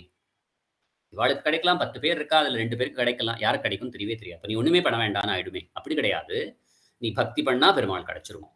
பக்தி பண்ணா பெருமாள் ஒன்ன தன்னை காமிக்கணும்னு அவனே நினைச்சுருவோம். அப்படி தன்னை காமிக்கணும்னு யாருக்கு நினைச்சுக்கிறானோ அவளால தான் பார்க்க முடியும். அவன் எப்படி நினைச்சுப்பான், எப்ப நினைச்சுப்பான் அப்படின்னா பக்தினாலதான் நினைச்சுப்பான். அதுதான் வந்து பரேண ஆத்மனா வரணீயதா ஹேத்து பூதம். அவனால வரிக்கப்படணும். He has to choose the one. இல்லையா? பெருமாள் தான் has to choose the one. யார் என்ன பார்க்கணுங்கிறத அவன் தான் டிசைட் பண்ணுவான். அவன் எப்படி சூஸ் பண்ணுவான்? வரணீயதா ஹேத்து. அதுக்கு காரணம் என்ன அப்படின்னு கேட்டா பக்தி தான். அந்த பக்தி தான் அந்த பக்திங்கிறது என்ன அப்படின்னு கேட்டா, அந்த பக்திங்கிறது பெருமாளை நினைச்சுட்டே இருக்கும். பெருமாள் வந்து அத்தியந்தம் மிருதுவா இருக்கிறதுனால பெருமாள் பத்தினதான நினைவும் இனிமையா இருக்குமா. எந்த விஷயத்தை நம்ம நினைக்கிறோம்? பரமாத்மாவை நினைக்கிறோம். பரமாத்மா நினைப்புங்கிற பரமாத்மாவேங்கிறது ஆனந்தமயமா இருக்கிறதுனால அவன் ரொம்ப இனிமையா இருக்கும். அவன் ரொம்ப இனிமையா இருக்கிறதுனால அவன் பத்தினதான நினைவும் இனிமையா இருக்கு. கண்ணனை நினைச்சு பாருங்கோ, அவன் புல்லாங்குழல் ஊதின்னு இருக்கான் அப்படி நினைச்சுண்டு அந்த பிருந்தாவனத்துல சஞ்சாரம் பண்ணிட்டு இருக்கான்னு நினைச்சுட்டு கண்ணை மூடிடும் அப்படின்னா அந்த நினைப்பு இனிமையா இருக்கு. காரணம் என்ன அப்படின்னா, நினைக்கப்படக்கூடிய வஸ்து இனிமையா இருக்கிறதுனால அந்த நினைப்பே இனிமையா இருக்கு. The object of the thoughts, நம்ம எதை நினைக்கிறோமே அது யார் அப்படின்னா பரம்பொருள். அது இனிமையா இருக்கிறதுனால அதை பத்தினதான திங்கிங்கும் இனிமையா இருக்கு. அதுதானே வந்து உபாசனம் அப்படிங்கிறத சொல்றா. அதனால பக்தி தான் இந்த இடத்துல நமக்கு உபாசனம்ங்கிறது தெரியறது. அப்படின்னா வேதனம்னாலும் ஒண்ணுதான், உபாசனம்னா தியானம்னா ஒண்ணுதான், பார்க்கறது திருஷ்டினாலும் ஒண்ணுதான். இது எல்லாமே பக்தி ரூப பண்ணமா இருக்கணும். அப்பதான் அது மோட்ச சாதனமாகும் அப்படிங்கிறத சொல்றா. அதனால இதுதானே அப்படிங்கிறது நிச்சயத்தே. ஸ்மரியமான அத்தியர்த்த பிரியத்வேன, நினைக்கப்படக்கூடியதான வஸ்து ரொம்ப பிரியமா இருக்கிறதுனால, இல்ல வந்து ரொம்ப ஆனந்தமா இருக்கிறதுனால, ஸ்வயம் அபி அத்தியர்த்த பிரிய ரூபம், அந்த பக்திங்கிறத நினைப்பே நினைவே நினைக்கக்கூடிய வஸ்து ரொம்ப இனிமையா இருக்கிறதுனால நினைப்பே இனிமையா இருக்குமா. ஸ்மிருதி சந்தான ரூப உபாசனம் உபாசன சப்தவாச்சம். அதனால அப்படின்னு சொல்லப்படக்கூடியதான அதுதான் வந்து வேதனம் அப்படிங்கிறது நன்னா தெரிஞ்சு போயிடுறதே. ததேவகி பக்தி ரீதி உச்சதே. அததான் பக்தின்னு நம்ம சொல்லிட்டு இருக்கோம். ஸ்நேகபூர்வம் அனுத்தியானம் பக்தி ரீதி அபிதீயதே இத்தியாதி வச்சனாத்து. இந்த மாதிரி ஒரு வச்சனம் இருக்கு, ஒரு வாக்கியம் இருக்கு. என்ன அப்படின்னா, ஸ்நேகபூர்வம் அனுத்தியானம் பக்தி ரீதி அபிதீயதே. ஸ்நேகத்தோடே அன்போடே கூட அனுத்தியானம் தியானம் பண்ணுவது பக்தி என்று பெயரிடப்பட்டுள்ளது. பக்தியோட ஒரு அன்போடே ஒரு விஷயத்தை தியானம் பண்றதுக்கு பக்தின்னு பேராம். அந்த பக்திங்கிறது பெருமாள் இடத்துல பரமாத்மா விஷய இடத்துல இருக்கணும் அப்படிங்கிறது லைங்க இதுல சொல்லப்படுறது அப்படிங்கிறத சொல்றான். அதஹா அதனாலே தமேவம் வித்வான் அமிர்த இக பவதி நான்யஃ பந்தா அஜனாய வித்யதே இப்படிங்கிறது புருஷ சுக்தம் அப்படிங்கிற ஸ்ருதியில வருது. நாஹம் வேதனைர் ந தபசா ந தானேன நச்ச இஜ்யயா சக்யா ஏவம் விதோ திரஷ்டும் திருஷ்டவானசி மாம் யதா பக்தியா து அனன்யயா சக்யः அஹம் ஏவம் விதோர்ஜுனா ஞாத்தும் திரஷ்டும் ச தத்வேன பிரவேஷ்டும் ச பரந்தபா அப்படின்னு தானே சொல்றான் இந்த இடத்துல. இது ஸ்மிருதி, அது ஸ்ருதி. அந்த ஸ்ருதி என்ன சொல்றது? தமேவம் வித்வான் அமிர்த இக பவதி அப்படின்னு சொல்றது. என்னை அறிந்தவன் நான் எஃப் பந்தா அஜனாய வித்யதே தமேவம் வித்வான் கீழே பாருங்க அந்த லைனுக்கு மேல தமேவம் வித்வான் அமிர்த இக பவதி நான் எஃப் பந்தா அஜனாய வித்யதே. என்னை அறிந்தவன் மோட்சம் அப்படிங்கிற ஒரு நிலைக்கு போவான். அந்த மோட்சத்தை அடையறதுக்கு வேற வழி கிடையாது. அயனம் அப்படின்னா வழி கிடையவே கிடையாது. புருஷசூக்தம் சொல்லிட்டு அப்ப என்னை அறிந்தவன் மோட்சம் போவான், அதுக்கு வேற வழி கிடையாது. அந்த இடத்துல வேதனம் இருக்கு. இந்த இடத்துல என்ன சொல்லியிருக்கார்? வேதனம்னே ஸ்பெசிஃபிக்கா சொல்லி நாஹம் வேதைர் ந தபசா ந தானேன நச்ச இஜ்யயா சக்கியம் ஏவம் விதோ திரஷ்டும் திருஷ்டவானசி மாம் யதா பக்தியா து அனன்யயா சக்கியா. பக்தியை தவிர வேற எதை கொண்டும் என்ன தெரிஞ்சுக்க முடியாது அர்ஜுனா. அகம் ஏவம் விதோர்ஜுனா. வேதங்களை கொண்டு என்ன தெரிஞ்சுக்க முடியாது, தபசு பண்ணினா என்ன தெரிஞ்சுக்க முடியாது, தானம் பண்ணினா என்ன தெரிஞ்சுக்க முடியாது, இஜ்யம் பெருமாளுடைய ஆராதனம் பண்ணினா என்ன தெரிஞ்சுக்க முடியாது. என்ன உள்ளபடி ஏவம் விதா அப்படின்னு இருக்கக்கூடிய என்னை உள்ளபடி அறிவதற்கு ஒரே வழிதான் என்ன அப்படின்னா பக்தியா து அனன்யயா சக்யா. அகம் ஏவம் விதோர்ஜுனா ஞாத்தும் அறிவதற்கு, திரஷ்டும் பார்ப்பதற்கு, அறிந்து பார்த்து தத்வேன பிரவேஷ்டும் என்னையே வந்து அடைவதற்கு பரந்தபா பக்தியை தவிர வேறு எதனாலையும் பண்ண முடியாது அப்படிங்கிறத சொல்றார். அப்ப இதெல்லாம் ஒண்ணுன்னு எஸ்டாப்ளிஷ் பண்ணணும் நமக்கு ஆசைப்பட்டார் பகவத் ராமானுஜர். அதனால நமக்கு சொல்றா வேதனங்கிறதும் அதுதான், உபாசனங்கிறதும் அதுதான், தியானங்கிறதும் அதுதான், திருஷ்டிங்கிறதும் அதுதான். அது பக்தி பூர்வகமா இருக்கணும். அதனால உபாசனத்தினாலதான் மோட்சம், ஞான மாத்திரத்தினால மோட்சம் கிடையாது. அந்த உபாசனங்கிறது பக்தி ரூபாபன்னமா இருக்கணும். அந்த பக்தி ரூபாபன்னமான உபாசனம் பரமாத்ம விஷயமான பக்தி ரூபாபன்னமான உபாசனத்தினால மாத்திரம்தான் மோட்சம். அப்ப அறிவது, உணர்வது, தியானம் பண்ணுவது, பார்ப்பது இது எல்லாமே ஒரே விஷயத்தை தான் சொல்றது. அதுக்கு எக்ஸாம்பிளா ராமாயணத்திலேருந்து எப்படி பயங்கர எண்ணம் மனசுல இருக்கிறதுனால ராமனை பத்தியே நினைச்சுட்டு இருக்காங்கிறதுனால, பயங்கர உணர்வோட ராமனை பத்தியே நினைச்சுட்டு இருக்காங்கிறதுனால, ராமனையே பார்த்தாப்புல அவனுக்கு தெரியறது இல்லையா மரஞ்செடி கொடிகள் எல்லா இடத்துலையும். அதே போல பக்திங்கிற உணர்வோட, அந்த இடத்துல பயங்கர உணர்வோட இருந்தது. இங்க பக்திங்கிற உணர்வோட பெருமாளையே தியானம் பண்ணிட்டு இருக்கிறதுனால, அந்த இடத்துல ராமனையே நினைச்சுட்டு இருக்கிறதுனால, இங்க பெருமாளையே தியானம் பண்ணிட்டு இருக்கிறதுனால, விரக்ஷே மரம் செடி கொடிகள் எல்லாத்துலயும் ராமனை பார்க்கறா போலே இருக்கிற மாதிரி பக்திங்கிற உணர்வோட பரமாத்மாவை பார்த்து நினைச்சுட்டே இருந்தோம் அப்படின்னா பரமாத்மாவை பார்க்கிறா போலேயே ஆயிடும் அப்படிங்கிறத சொல்றார். அதனால வேதனம், தியானம், உபாசனம், திருஷ்டி எல்லாம் ஒண்ணுதான், எல்லாம் ஒரு நிலைப்பாடுதான். அந்த அளவுக்கு அத்தியந்தமான பிரீத்தியோட பெருமாளை நம்ம தியானம் பண்ணிட்டே இருந்தோம்னா கிட்டத்தட்ட தரிசன சமாகாரமாவே ஆயிடும். அததான் எல்லா வேதங்களும் ஸ்மிருதிகளும் இதிகாச புராணங்களும் நமக்கு சொல்லித் தரது அப்படிங்கிறத நமக்கு சொல்லிக் கொடுக்குறான் இந்த இடத்துல. இதை பார்த்தோமா? இதற்கப்புறம் திருப்பி 13வது அத்தியாயத்திலையும் இதே விஷயத்த நமக்கு சொல்றா. அதையும் ஒரு 5 நிமிஷம் முடிஞ்சதுன்னா பார்த்துருவோம். ஏன்னா கீதா பாஷ்யத்தெல்லாம் வேற எந்த சமயத்தில் அனுபவிப்போங்கிறது தெரியாது. அதனால இப்ப நம்ம அனுபவிக்கலாம். 9 ॐ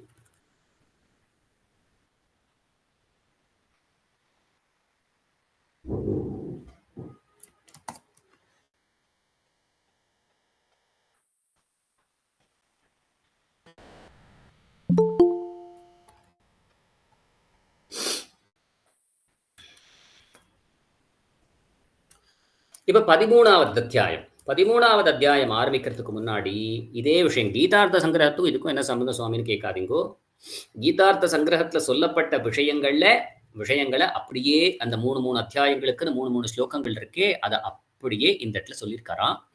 அதனால இதை பார்த்துக்கோங்கன்னு சுவாமி தேசிகன் கீதார்த்த சங்கிரக ரக்ஷை அப்படிங்கிற கிரந்தத்துல அவரே சொல்றார். அதனால நம்ம பார்த்துட்டு இருக்கோம். இப்போ அங்க போய் பாரு அப்படின்னு சொல்றார். அந்த இடத்துல பகவத் ராமானுஜர் அப்படியே அதே தான் சொல்லியிருக்கார் அப்படிங்கிறத பாருன்னு சொல்றார். அதை பார்க்கிறோம். பூர்வஸ்மின் ஷட்கேனா இப்ப நம்ம 13வது அத்தியாயத்துக்கு அவதாரை கையில் இருக்கும். அப்படின்னா மேல இருக்கக்கூடிய 7லேருந்து 12 அத்தியாயங்கள்ல பரமப்பிராப்பியஸ்ய பரஸ்ய பிரம்மணः பகவதः வாசுதேவஸ்ய பிராப்திபாய பூத பக்தி ரூப பகவத் உபாசனா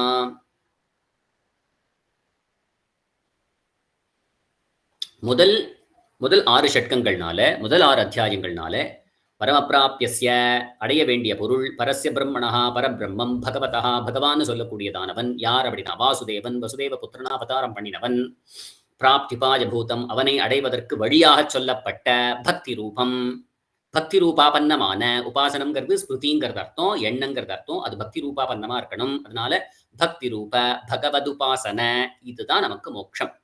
இந்த மோட்சணத்துக்கு அங்கபூதம் அதற்கு அங்கமாக இருக்கக்கூடியத பிராப்து அடைபவன் யார்? ஜீவாத்மா. பிரத்யேகாத்மனா அந்த ஆத்மாவினுடைய யாதாத்மிய தர்சனம் உள்ளது உள்ளபடியே இருக்கக்கூடியதான பார்வை தர்சனம். ஞான யோக கர்மயோக லட்சண நிஷ்டாத்வய சாத்தியம் உக்தம். அந்த ஜீவாத்மாவை பார்க்கணும் அப்படின்னா ஞான யோகத்தினாலையும் கர்மயோகத்தினாலையும் இந்த லட்சணத்தோடு இருக்கக்கூடிய நிஷ்டைனா என்னன்னு சொன்னேன். நிஷ்டை எப்படி டிஃபைன் பண்ணோம்? பலன் கிடைக்கிற வரைக்கும் ஒரு விஷயத்தை பண்ணிட்டே இருக்கிறதுக்கு நிஷ்டைன்னு பேர். ஞானயோக கர்மயோக லட்சண நிஷ்டாத்வயம் 2 நிஷ்டை இருக்கு. ஞானயோகம் கர்மயோகம் இது இந்த ரெண்டு லட்சணத்தோட சேர்ந்தக்கூடியதான யோகம். அதை நிஷ்டையோட பண்ணிட்டே வந்தோம் அப்படின்னு கேட்டா அந்த ஆத்மாங்கிற ஒரு யாதாத்மிய தரிசனம் ஏற்படும். அது எதுக்கு வேணும் அப்படின்னா அந்த உபாசனம் பகவானுடைய உபாசனம் பண்ணணுமே, அதுக்கு அங்கமா இது இருக்கு.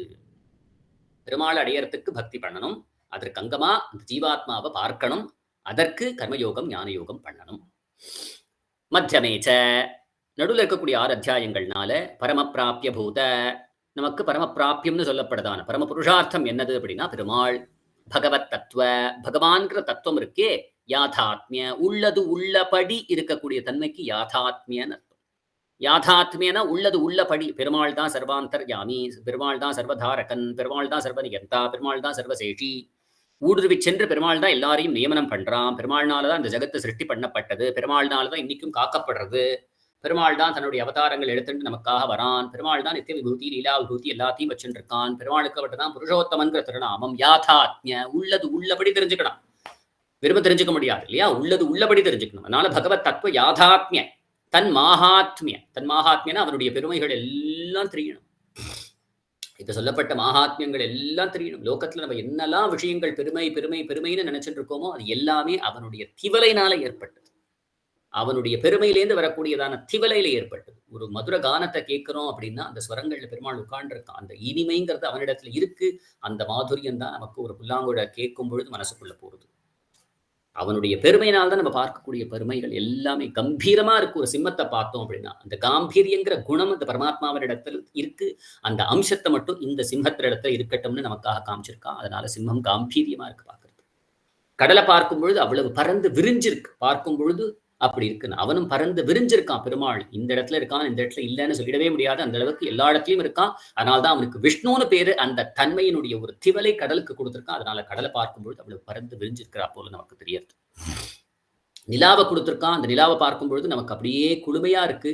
அதுலேருந்து அப்படியே மனசுல இருக்கக்கூடியதான தாபங்கள்லாம் போரும்படியா இருக்கு. அந்த தாபத்தை போக்கக்கூடியதான தன்மை பெருமாள் இடத்துல அத்தியந்தமா உண்டு. அதனுடைய ஒரு திவலையே இந்த சந்திரனுக்கு இருக்கட்டும் அப்படின்னு போய் கொடுத்திருக்கான். அதனால தன் மகாத்மிய லோகத்துல என்னெல்லாம் பெருமையா நம்ம பார்த்துட்டு இருக்கோமோ அந்த பெருமை எல்லாமே அந்த பரமாத்மாவினுடைய ஒரு திவலையிலேருந்து நமக்கு ஏற்பட்டிருக்கு. மனுஷர்களை பார்க்கும் பொழுது நமக்கு ஆச்சரியமா இருக்கக்கூடிய சக்திகளோட சில பேர்லாம் இருக்காளே, என்ன அப்படின்னா அவனுடைய திவலையில ஒரு லேசம் இருக்கிறவாளுக்கு இந்த லோகத்துல சாதிக்க முடியாத காரியமே கிடையாது. அப்படிப்பட்டதான ஞானம் இருக்கணும், அப்படிப்பட்டதான மகாத்மியம். தன் மகாத்மிய அவனை உள்ளது உள்ளபடி நினைக்கணும், உள்ளது உள்ளபடி தெரிஞ்சுக்கணும், அவனுடைய மகாத்மியத்தை உள்ளது உள்ளபடி தெரிஞ்சுக்கணும். அப்படிப்பட்டதான ஞான அந்த மகாத்மிய மகிமையினுடைய ஞான பூர்வக ஏகாந்திக ஆத்தியந்திக பக்தி யோக நிஷ்டா பிரதிபாதிதா. அப்ப 2வது சர்க்கத்துல 2வது அத்தியாயங்கள்ல ஏகாந்திகமான ஆத்தியந்திகமான பக்தி யோகம் சொல்லப்பட்டது. அவனை தெரிஞ்சுண்டு அவனை அடைவதற்கு பகவத் தத்துவ யாதாத்மிய அவனை உள்ளபடி தெரிஞ்சு தன் மகாத்மிய அவனுடைய மகாத்மியத்தை உணர்ந்து அந்த உணர்வு பூர்வகமாக ஞான பூர்வகமான ஏகாந்திக ஆத்தியந்திக பக்தி யோக நிட்டை பிரதிபாதிதா அது சொல்லப்பட்டது. ஏகாந்திகம்னா என்ன சொன்னோம்? அவனை தவிர வேறு விஷயங்கள்ல நாட்டமே இல்லாம அவனே கதிங்கிற ஒரு எண்ணத்தோட வேறு எந்த தேவதையினுடைய கலசமும் இல்லாம ஏகாந்திகமான அவனிடத்துலதான் நான் போவேன், அவனிடத்துல அவனை பத்தி தான் நான் கேட்பேன்னு சொல்றதுக்கு தான் ஏகாந்தின்னு பேரு. ஏகாந்திகள்னா யார் நம்ம சொல்றோம் அப்படின்னு கேட்டா, பெருமாள் இடத்துல தான் நான் போவேன், பெருமாள் இடத்துல பெருமாளை தான் நான் கேட்பேங்கிற ஒரு எண்ணத்தோட இருக்கக்கூடிய பக்திக்கு ஏகாந்திகமான பக்தி. ஆத்தியந்திக பக்தி அப்படின்னா ஒரு அளவே இல்லாத பக்தி. அந்த ரகிதத்துக்கு ஆத்தியந்திகம்னு பேர். அதுக்கு ஒரு முடிவே கிடையாது. எவ்வளவு நேரம் பக்தி பண்ணணும்? இன்னைக்கு பண்ணணும், நாளைக்கு பண்ணணும், போருமா சுவாமி? இல்ல நாளைக்கு நாளை மறுநாளும் பண்ணணும், நாளை மறுநாளோட முடிச்சிருமா? போருமா? போறாது. 325 நாள், அப்போ ஒரு வருஷத்தோட முடிச்சிருமா? முடியாது. அந்தமே கிடையாது. அதுதான் ஆத்தியந்திக பக்தி இது பேர். அப்ப இங்க இன்னைக்கு நம்ம பக்தி பண்ண ஆரம்பிச்சோம் அப்படின்னு கேட்டா, அங்க போயும் வைகுண்டத்திலையும் போய் பக்தியே தான் பண்ணிட்டு இருக்க போறோம். அதனாலதான் அதுக்கு ஆத்தியந்திக பக்தின்னு பேரு. அப்படிப்பட்டதான பக்தி யோகம் இன்னப்பட்டது அப்படிங்கிறத சொன்னோம். நிஷ்டை, அதுவும் அந்த பக்தி யோகம் எது வரைக்கும் பண்ணணும்? அந்த நிஷ்டையா பண்ணிட்டே இருக்கணும். எந்த அளவுக்கு பண்ணினா பெருமாள் கிடைப்பானோ அது வரைக்கும் பண்ணிட்டே இருக்கணும். ஒன்ஸ் கிடைச்சிட்டான் அப்படின்னா அவ்வளவு இங்கேயே நம்ம விடுபட்டு போயிடலாம். அங்க போனாலும் நம்ம சாத்திய பக்தியா பண்ணிட்டே தான் இருப்போம். ஆனா பெருமாள் ஏற்கனவே நான் கிடைச்சிருப்பான், அவ்வளவுதான். அதுதான் வித்தியாசமே தவிர அங்கேயும் போய் பக்தி தான் பண்ண போறோம், இங்கேயும் பக்தி தான் பண்ணிட்டு இருக்கோம். இந்த பக்தினால பெருமாள் கிடைப்பான். அங்க போனோம்னா கிடைச்சிட்டான், கிடைச்சதுக்கு அப்புறம் பெருமாள் இடத்துல பக்தி தான் பண்ணிட்டு இருக்கோம்.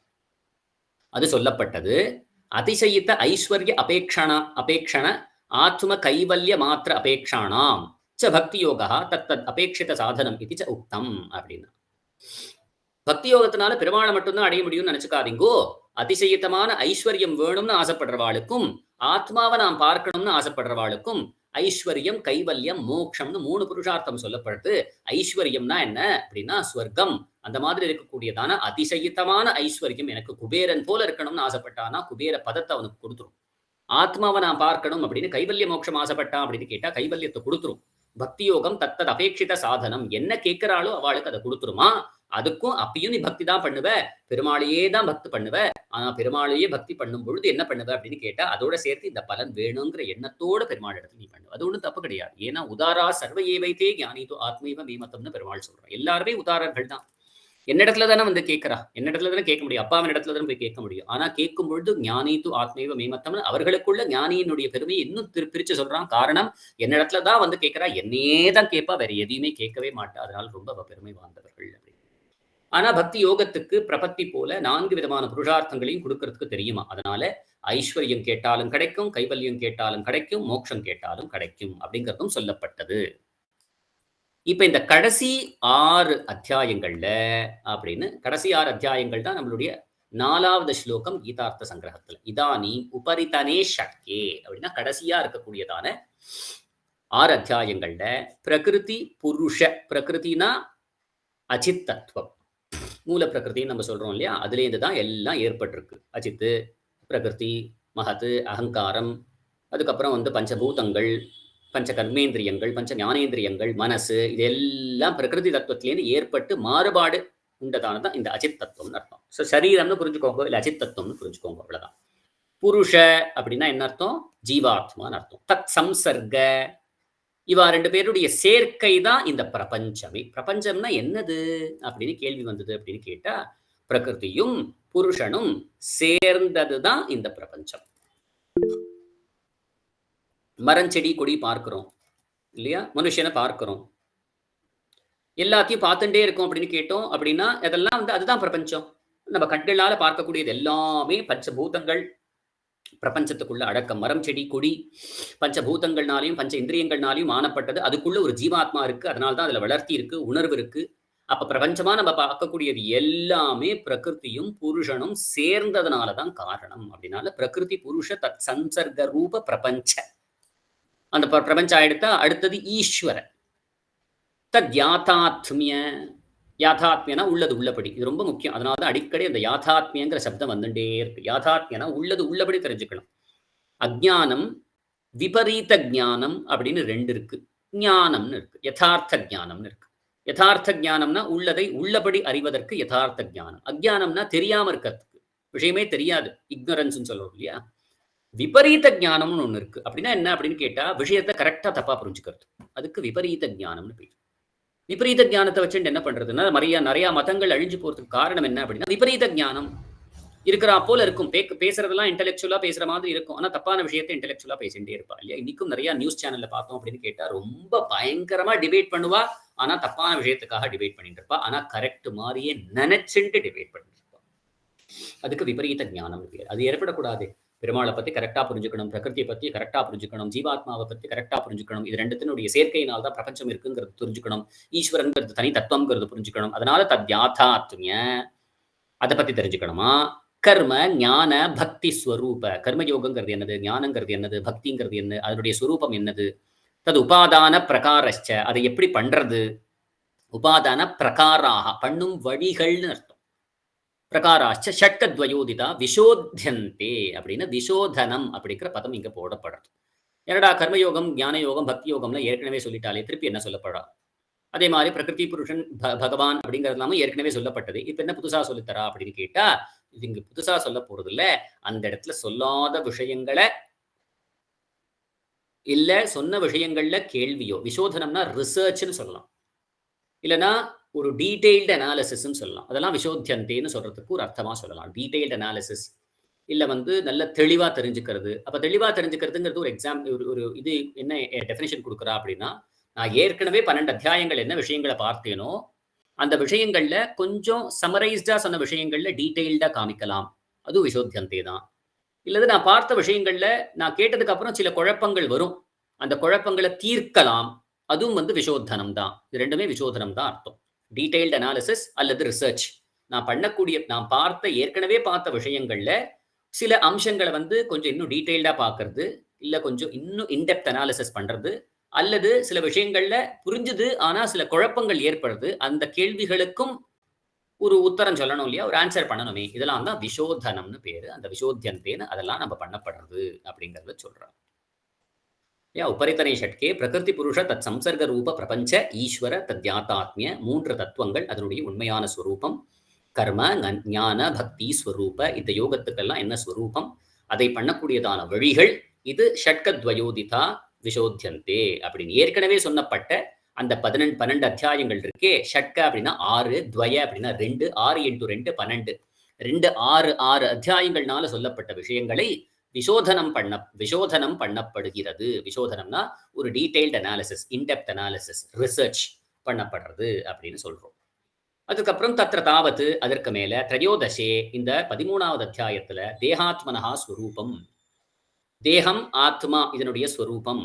தேக யாதாத்மிய சோதனம். தேக அப்படின்னா இந்த இந்த இந்த இந்த சரீரத்துக்கு உண்மையான ஒரு தன்மை என்னது? சோதனம். தேக வியுக்த ஆத்ம பிராப்தி உபாயஹ. இந்த தேகத்தோட இந்த ஜீவாத்மா சேர்ந்திருக்கு.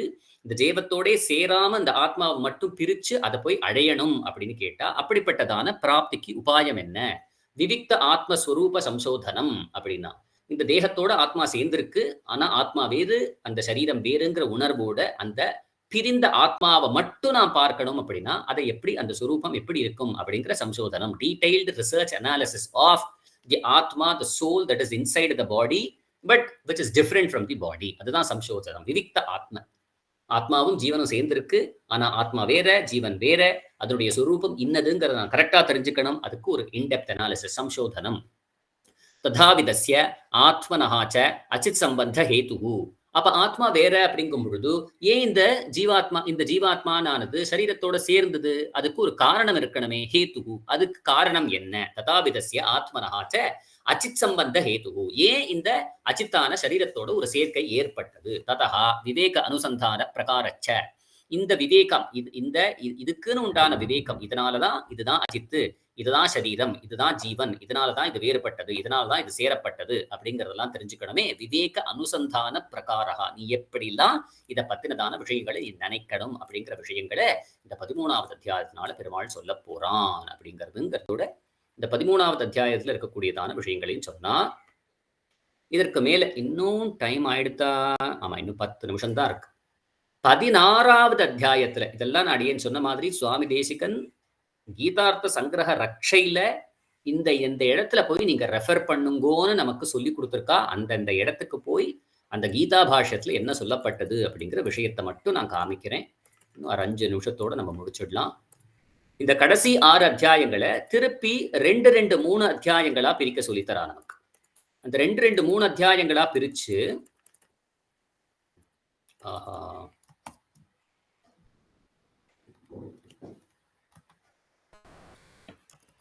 அந்த 2 அத்தியாயங்களா பிரிச்சுட்டு இப்ப நமக்கு பகவத் ராமானுஜரே சொல்றார். அத ஷோடசோத்தியாயான 16வது அத்தியாயம் 13லேருந்து 18ங்கிறது 6. அந்த 6க்குள்ள 3 முடிஞ்செடுத்து 13, 14, 15 முடிஞ்செடுத்து அப்ப அந்த 13, 14, 15ஓட சம்மரி என்ன அப்படிங்கறத பகவத் ராமானுஜர் தன்னுடைய பாஷ்யத்துல சொல்றார்.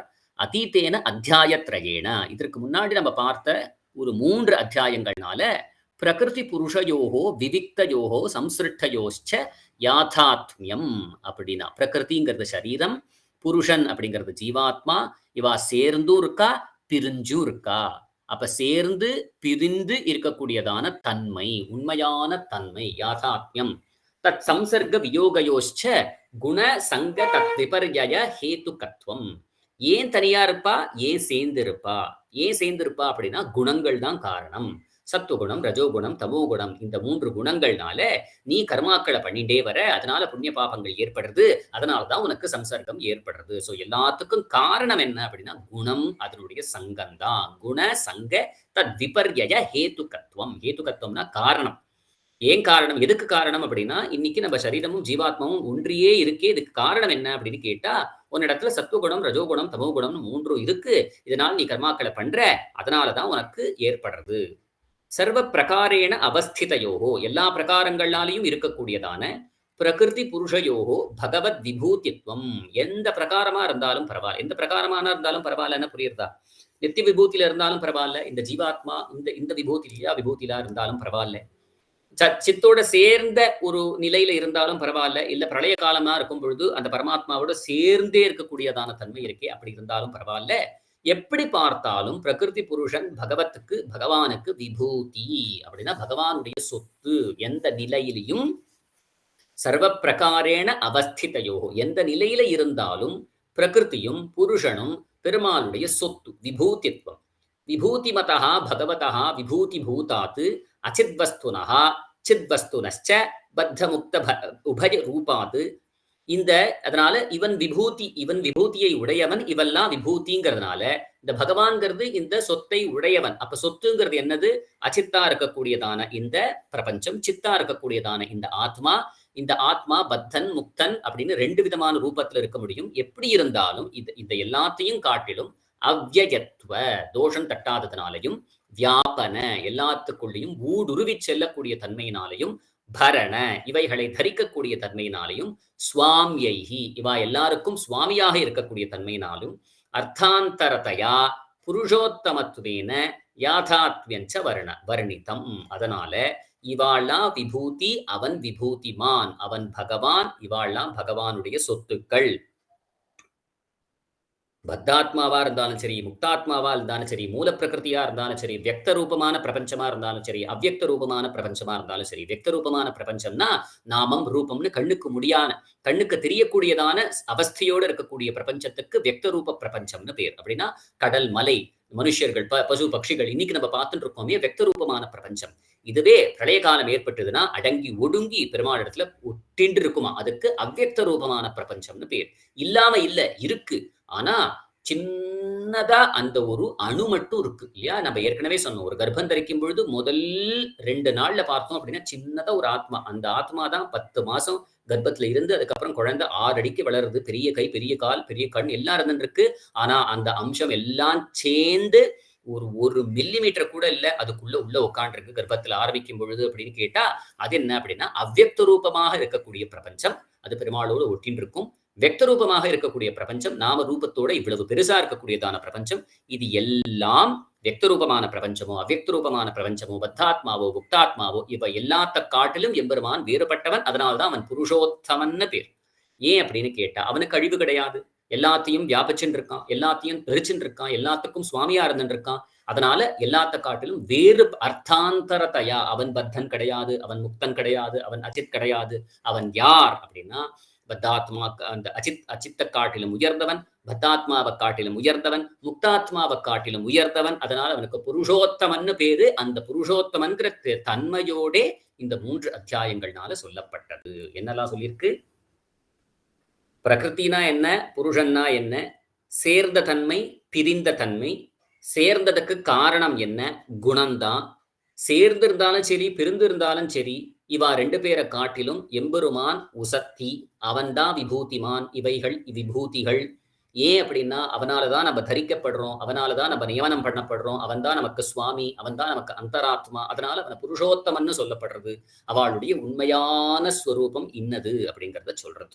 அனந்தரம் மேல இருக்கக்கூடிய 3 அத்தியாயங்கள்ல உக்தஸ்ய கிருஷ்ணஸ்ய அர்த்தஸ்ய ஸ்தேம்னே. ஸ்தேம்னே அப்படின்னு கேட்டா அது நல்லா மனசுல தரிக்கணுமா. ஸ்தேம்னே சாஸ்திரவசியதாம் வக்தும். எப்படி இதெல்லாம் தெரிஞ்சுக்கிறது? இல்லையா, இந்த விஷயங்கள்லாம் இப்படி இப்படி இப்படின்னு சொல்லிட்டே வருவோமே, அவன் தான் புருஷோத்தமன், இவன் தான் ஜீவாத்மா, இவன் தான் பரமாத்மா, இவா 2 பேருக்கும் சம்சர்க்கம் ஏற்படுறது அப்படின்னா அது எப்படி தெரிஞ்சுக்கிறது? அப்படின்னா சாஸ்திரத்தை கொண்டுதான் தெரிஞ்சுக்க முடியும். ஸ்தேம்னே இது நல்லா திருடமா நமக்கு புரியணுங்கிறதுனால சாஸ்திர வசியத்தை இருந்தால் ஒழி இதெல்லாம் நம்ம தெரிஞ்சுக்க முடியும். சாஸ்திரத்தை கொண்டு தானே தெரிஞ்சுக்க முடியும். எல்லாம் எப்படி தெரியும்? பிரத்யட்சமா தெரியுதா? கண்ணுக்கு தெரியலையே. கண்ணுக்கு தெரிஞ்சு எடுத்தோம் அப்படின்னா பிரத்யட்சமா தெரிஞ்சுடலாம்.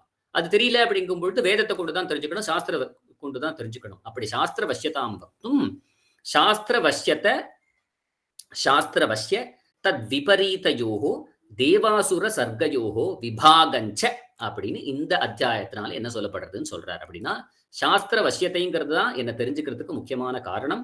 சாஸ்திர வசியத்தை யாருக்கு இருக்கு அப்படின்னு கேட்டா மனுஷர்கள் எல்லாருக்கும் உண்டு. நீ மனுஷனா இருந்துட்டு அசுரனா இருந்தனா சாஸ்திரத்தை நம்ப மாட்ட, தேவனா இருந்த தெய்வ பிரிவியா இருந்தனா நீ இத இந்த சாஸ்திரத்தை நீ நம்புவ அப்படிங்கிற 2 விஷயங்களை சொல்லி அதுதான் 16வது அத்தியாயத்தினால சொல்லப்படுறது அப்படிங்கிறத சொன்னார். அப்போ 6 அத்தியாயங்கள்னால புருஷன், ஈஸ்வரன், வியக்தம், அவ்வியக்தமான பிரபஞ்சம், இதனுடைய தன்மைகள், அதுக்கப்புறம் கர்மயோகம், ஞான யோகம், பக்தி யோகம், இதனுடைய தன்மைகள் எல்லாம் கடைசி 6 அத்தியாயங்கள்னால சொல்லப்படுறது. ஆனா என்ன ஒரு வித்தியாசம்னா விசோத்யந்தேங்கிற ஒரு பதத்தை போட்டு விசோதனம் பண்ணப்படுறது. அப்படின்னா detailed analysis, in depth analysis, research analysis பண்ணப்படுறது. சொன்ன விஷயங்களை இன்னும் கொஞ்சம் ஒரு இன்டெப்த், ஒரு ஜூம் இன்னோட பார்க்கறது. இல்ல கையில ஒரு பூதக்கண்ணாடி வச்சுட்டு சில விஷயங்களை பார்க்கறது. அல்ல ஏற்கனவே பார்த்த விஷயங்கள்ல சில குழப்பங்கள் இருக்கா, அந்த குழப்பங்களுக்கு உண்டான உத்தரங்களை தேடுறது. இப்படின்பட்டதான விஷயங்கள் நமக்கு கடைசி 6 அத்தியாயங்கள்னால கிடைக்கப்படுறது அப்படிங்கிறத சொன்னா, இதனுடைய அவதாரிக்கையை நம்ம பூர்த்தி பண்றோம். பகவத்கீதை ஆரம்பிக்கிறதுக்கு முன்னாடி முழுச அந்த பகவத்கீதை என்ன சொல்லப்படுறது? ஸ்வதர்ம ஜான வைராக்கிய சாத்திய பக்தியேக கோச்சரஹா நாராயணா பரம்பிரம்ம கீதா சாஸ்திரே சமீதா அப்படின்னு தன்னுடைய தர்மத்தையும் ஞானத்தையும் வைராக்கியத்தையும் வைத்துக்கொண்டு அதனாலே பக்தி ஏற்பட்டு அந்த பக்தி ஒன்னுக்கே இலக்காக இருக்கக்கூடியவன் நாராயணன் அப்படிங்கிற திருநாமத்தோடு இருக்கக்கூடிய பரபிரம்மமானது கீதை அப்படிங்கிற சாஸ்திரத்திலே நன்றாக விளக்கப்பட்டது. அடுத்த ஸ்லோகம் ஞான கர்மாத்மிகே நிஷ்டே யோகலக்ஷே சுசம்ஸ்கிருதே ஆத்மானுபூதி சித்தர்த்தே பூர்வஷட்கேன சோதிதே. முதல் 6 அத்தியாயங்கள்ல ஞான யோகம், கர்ம யோகம், நிஷ்டை, அந்த பலன் கிடைக்கிற வரைக்கும் பண்ணணும். யோகம்ங்கிறது ஒரு தியானம், அந்த தியானங்கிறது ஜீவாத்ம பரமான ஒரு தியானம். அந்த தியானம் எது வரைக்கும் பண்ணணும் அப்படின்னு கேட்டா ஆத்மானுபூதி சித்தர்த்தே. அதனுடைய லட்சியம் என்ன அப்படின்னு கேட்டா ஆத்மாவை அனுபவம் பண்ணணும், ஆத்மாவை உள்ளபடி பார்க்கணும், ஆத்மாவை உள்ளபடி உணரணும் அப்படிங்கிற விஷயங்கள் பூர்வஷட்கேன சோதித்தே முதல் 6 அத்தியாயங்கள்னால சொல்லப்பட்டது. கர்மயோகம், ஞான யோகம், இதனால சித்திக்கக்கூடியதான யோகம், அந்த யோகத்தினுடைய இலக்கு ஆத்ம தரிசனம் அப்படிங்கிறது சொல்லப்பட்டது. மத்தியமே பகவத் தத்துவ யாதாத்மிய அவாப்தி சித்தையே ஞான கர்மாபிர் நிர்வர்த்தியோ பக்தி யோக பிரகீர்த்தா. மத்தியமே நடுவில் இருக்கக்கூடிய 6 அத்தியாயங்கள்னால பகவான் அப்படிங்கிற தத்துவம், அவனுடைய யாதாத்மியம், உண்மையான ஸ்வரூபம் என்னது, அதை அடைவதற்கு என்ன வழி அப்படின்னா பக்தி யோகம் தான் வழி. அதற்கு அங்கமாக ஞானம் கர்மாபிர் நிர்வர்த்தியோ, ஞான யோகமும் கர்மயோகமும் பண்ணதனால ஆத்ம தரிசனம் ஏற்பட்டு அது காரணமாக பக்தி யோகம் பிறப்பிக்கும். அந்த பக்தி யோகத்தினால இவனுக்கு பெருமாளை அடைவதற்கான உபாயம் அது அப்படிங்கிறது பக்தி யோகா பிரகீர்த்திதா. நாலாவது நாள பிரதான புருஷ வியக்த சர்வேஸ்வர விவேச்சனம் கர்மதீர் பக்திர் இத்தியாதி பூர்வசேஷோந்தி மூர்த்தா. கடைசி 6 அத்தியாயங்கள்னால பிரதான மூல பிரகிருதி அவ்யக்த பிரபஞ்சம்னு சொன்னேன் இல்லையா, எல்லாம் முடுங்கி பிரளய காலத்துல எல்லாம் முடுங்கி அடங்கி இருக்குமே அந்த தன்மையோட இருக்கக்கூடிய பிரபஞ்சம், புருஷ ஜீவாத்மா, வியக்த நம்ம கண்கள்னால பார்க்கக்கூடியதான இந்த பிரபஞ்சம், சர்வேஸ்வர இவைகள் எல்லாத்துக்கும் ஈஸ்வரனாக இருக்கக்கூடியவன், விவேச்சனம் இதெல்லாம் வெவ்வேற அப்படிங்கிற உணர்வுங்கிறது விவேச்சனம். கர்மதீர் பக்தி இத்தியாதி கர்மாத்மா கர்மயோகம் ஞானயோகம் பக்தி யோகம் இத்தியாதி பூர்வசேஷோந்தி மூர்த்தா. பூர்வசேஷா எதெல்லாம் முன்னாடியே சொல்லப்பட்டதோ சொல்லப்பட்ட விஷயங்களுடைய மீதி மிச்சம், சேஷன்னா மிச்சம்னு அர்த்தம், அது கடைசி 6 அத்தியாயங்கள்னால சொல்லப்பட்டது. அதான் பகவத் ராமானுஜர் விஷோதனம்ங்கிற பதத்துல நமக்கு கொடுத்தார்.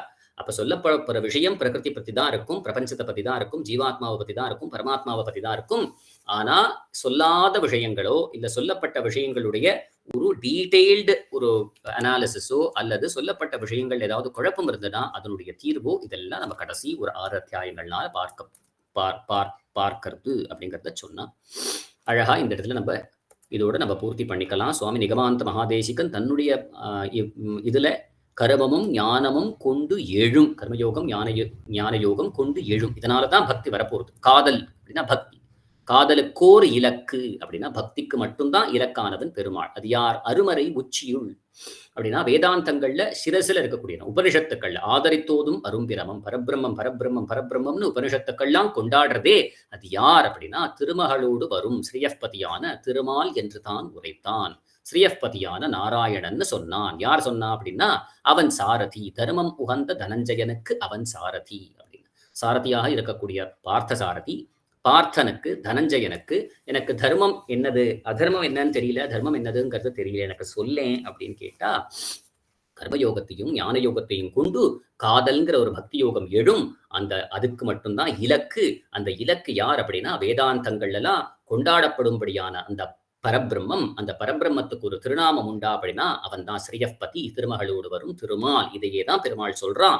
என்ன சொன்னா அப்படின்னா தர்மம் உகந்த தனஞ்சயனுக்கு அவன் சாரதியே. எது தர்மம் எது அதர்மம்னு எனக்கு தெரியல, கண்ணா எனக்கு நீ சொல்லிக் கொடுன்னு சொன்னதுக்கு பார்த்த சாரதி இந்த விஷயங்களை சொல்லிக் கொடுத்தான் அப்படின்னு அந்த கீதார்த்த சங்கரத்துல பார்த்தோம். இதோட இந்த முதல் அவதாரிக்கையை பூர்த்தி பண்ணிக்கலாம். அடுத்த கிளாஸஸ்ல முதல் அத்தியாயத்திலேருந்து ஒவ்வொரு அத்தியாயத்துல இருக்கக்கூடிய தன்மைகளை நம்ம அனுபவம் பண்ணலாம். அதுல எல்லாத்தையும் சேர்த்து எந்த அளவுக்கு அனுபவிக்க முடியுமோ, கீதார்த்த சங்கரத்தினுடைய அனுபவம், கீதா பாஷ்யம் எந்த இடத்துல விசேஷமா இருக்கோ அந்த இடத்துல அனுபவம், அதோட அந்தந்த அத்தியாயங்கள்ல முக்கியமா இருக்கக்கூடிய சில ஸ்லோகங்களுடைய அனுபவத்தெல்லாம் பண்ணணும்னு ஒரு முயற்சி பெருமாளை நிர்வீக்கிரமா நடத்தி கொடுக்கணும். அது எல்லாரும் அனுபவம் பண்ணி பெருமாளை நிறைய தியானம் பண்ணிட்டே இருக்கணுங்கிற ஒரு ஆசையோட பூர்த்தி பண்ணிக்கிறேன். கவிதார்க்கிக ஜம்ஹாய கல்யாண குணசாலினே ஸ்ரீமதே வெங்கடேஷாய வேதாந்த குரவே நமஹ.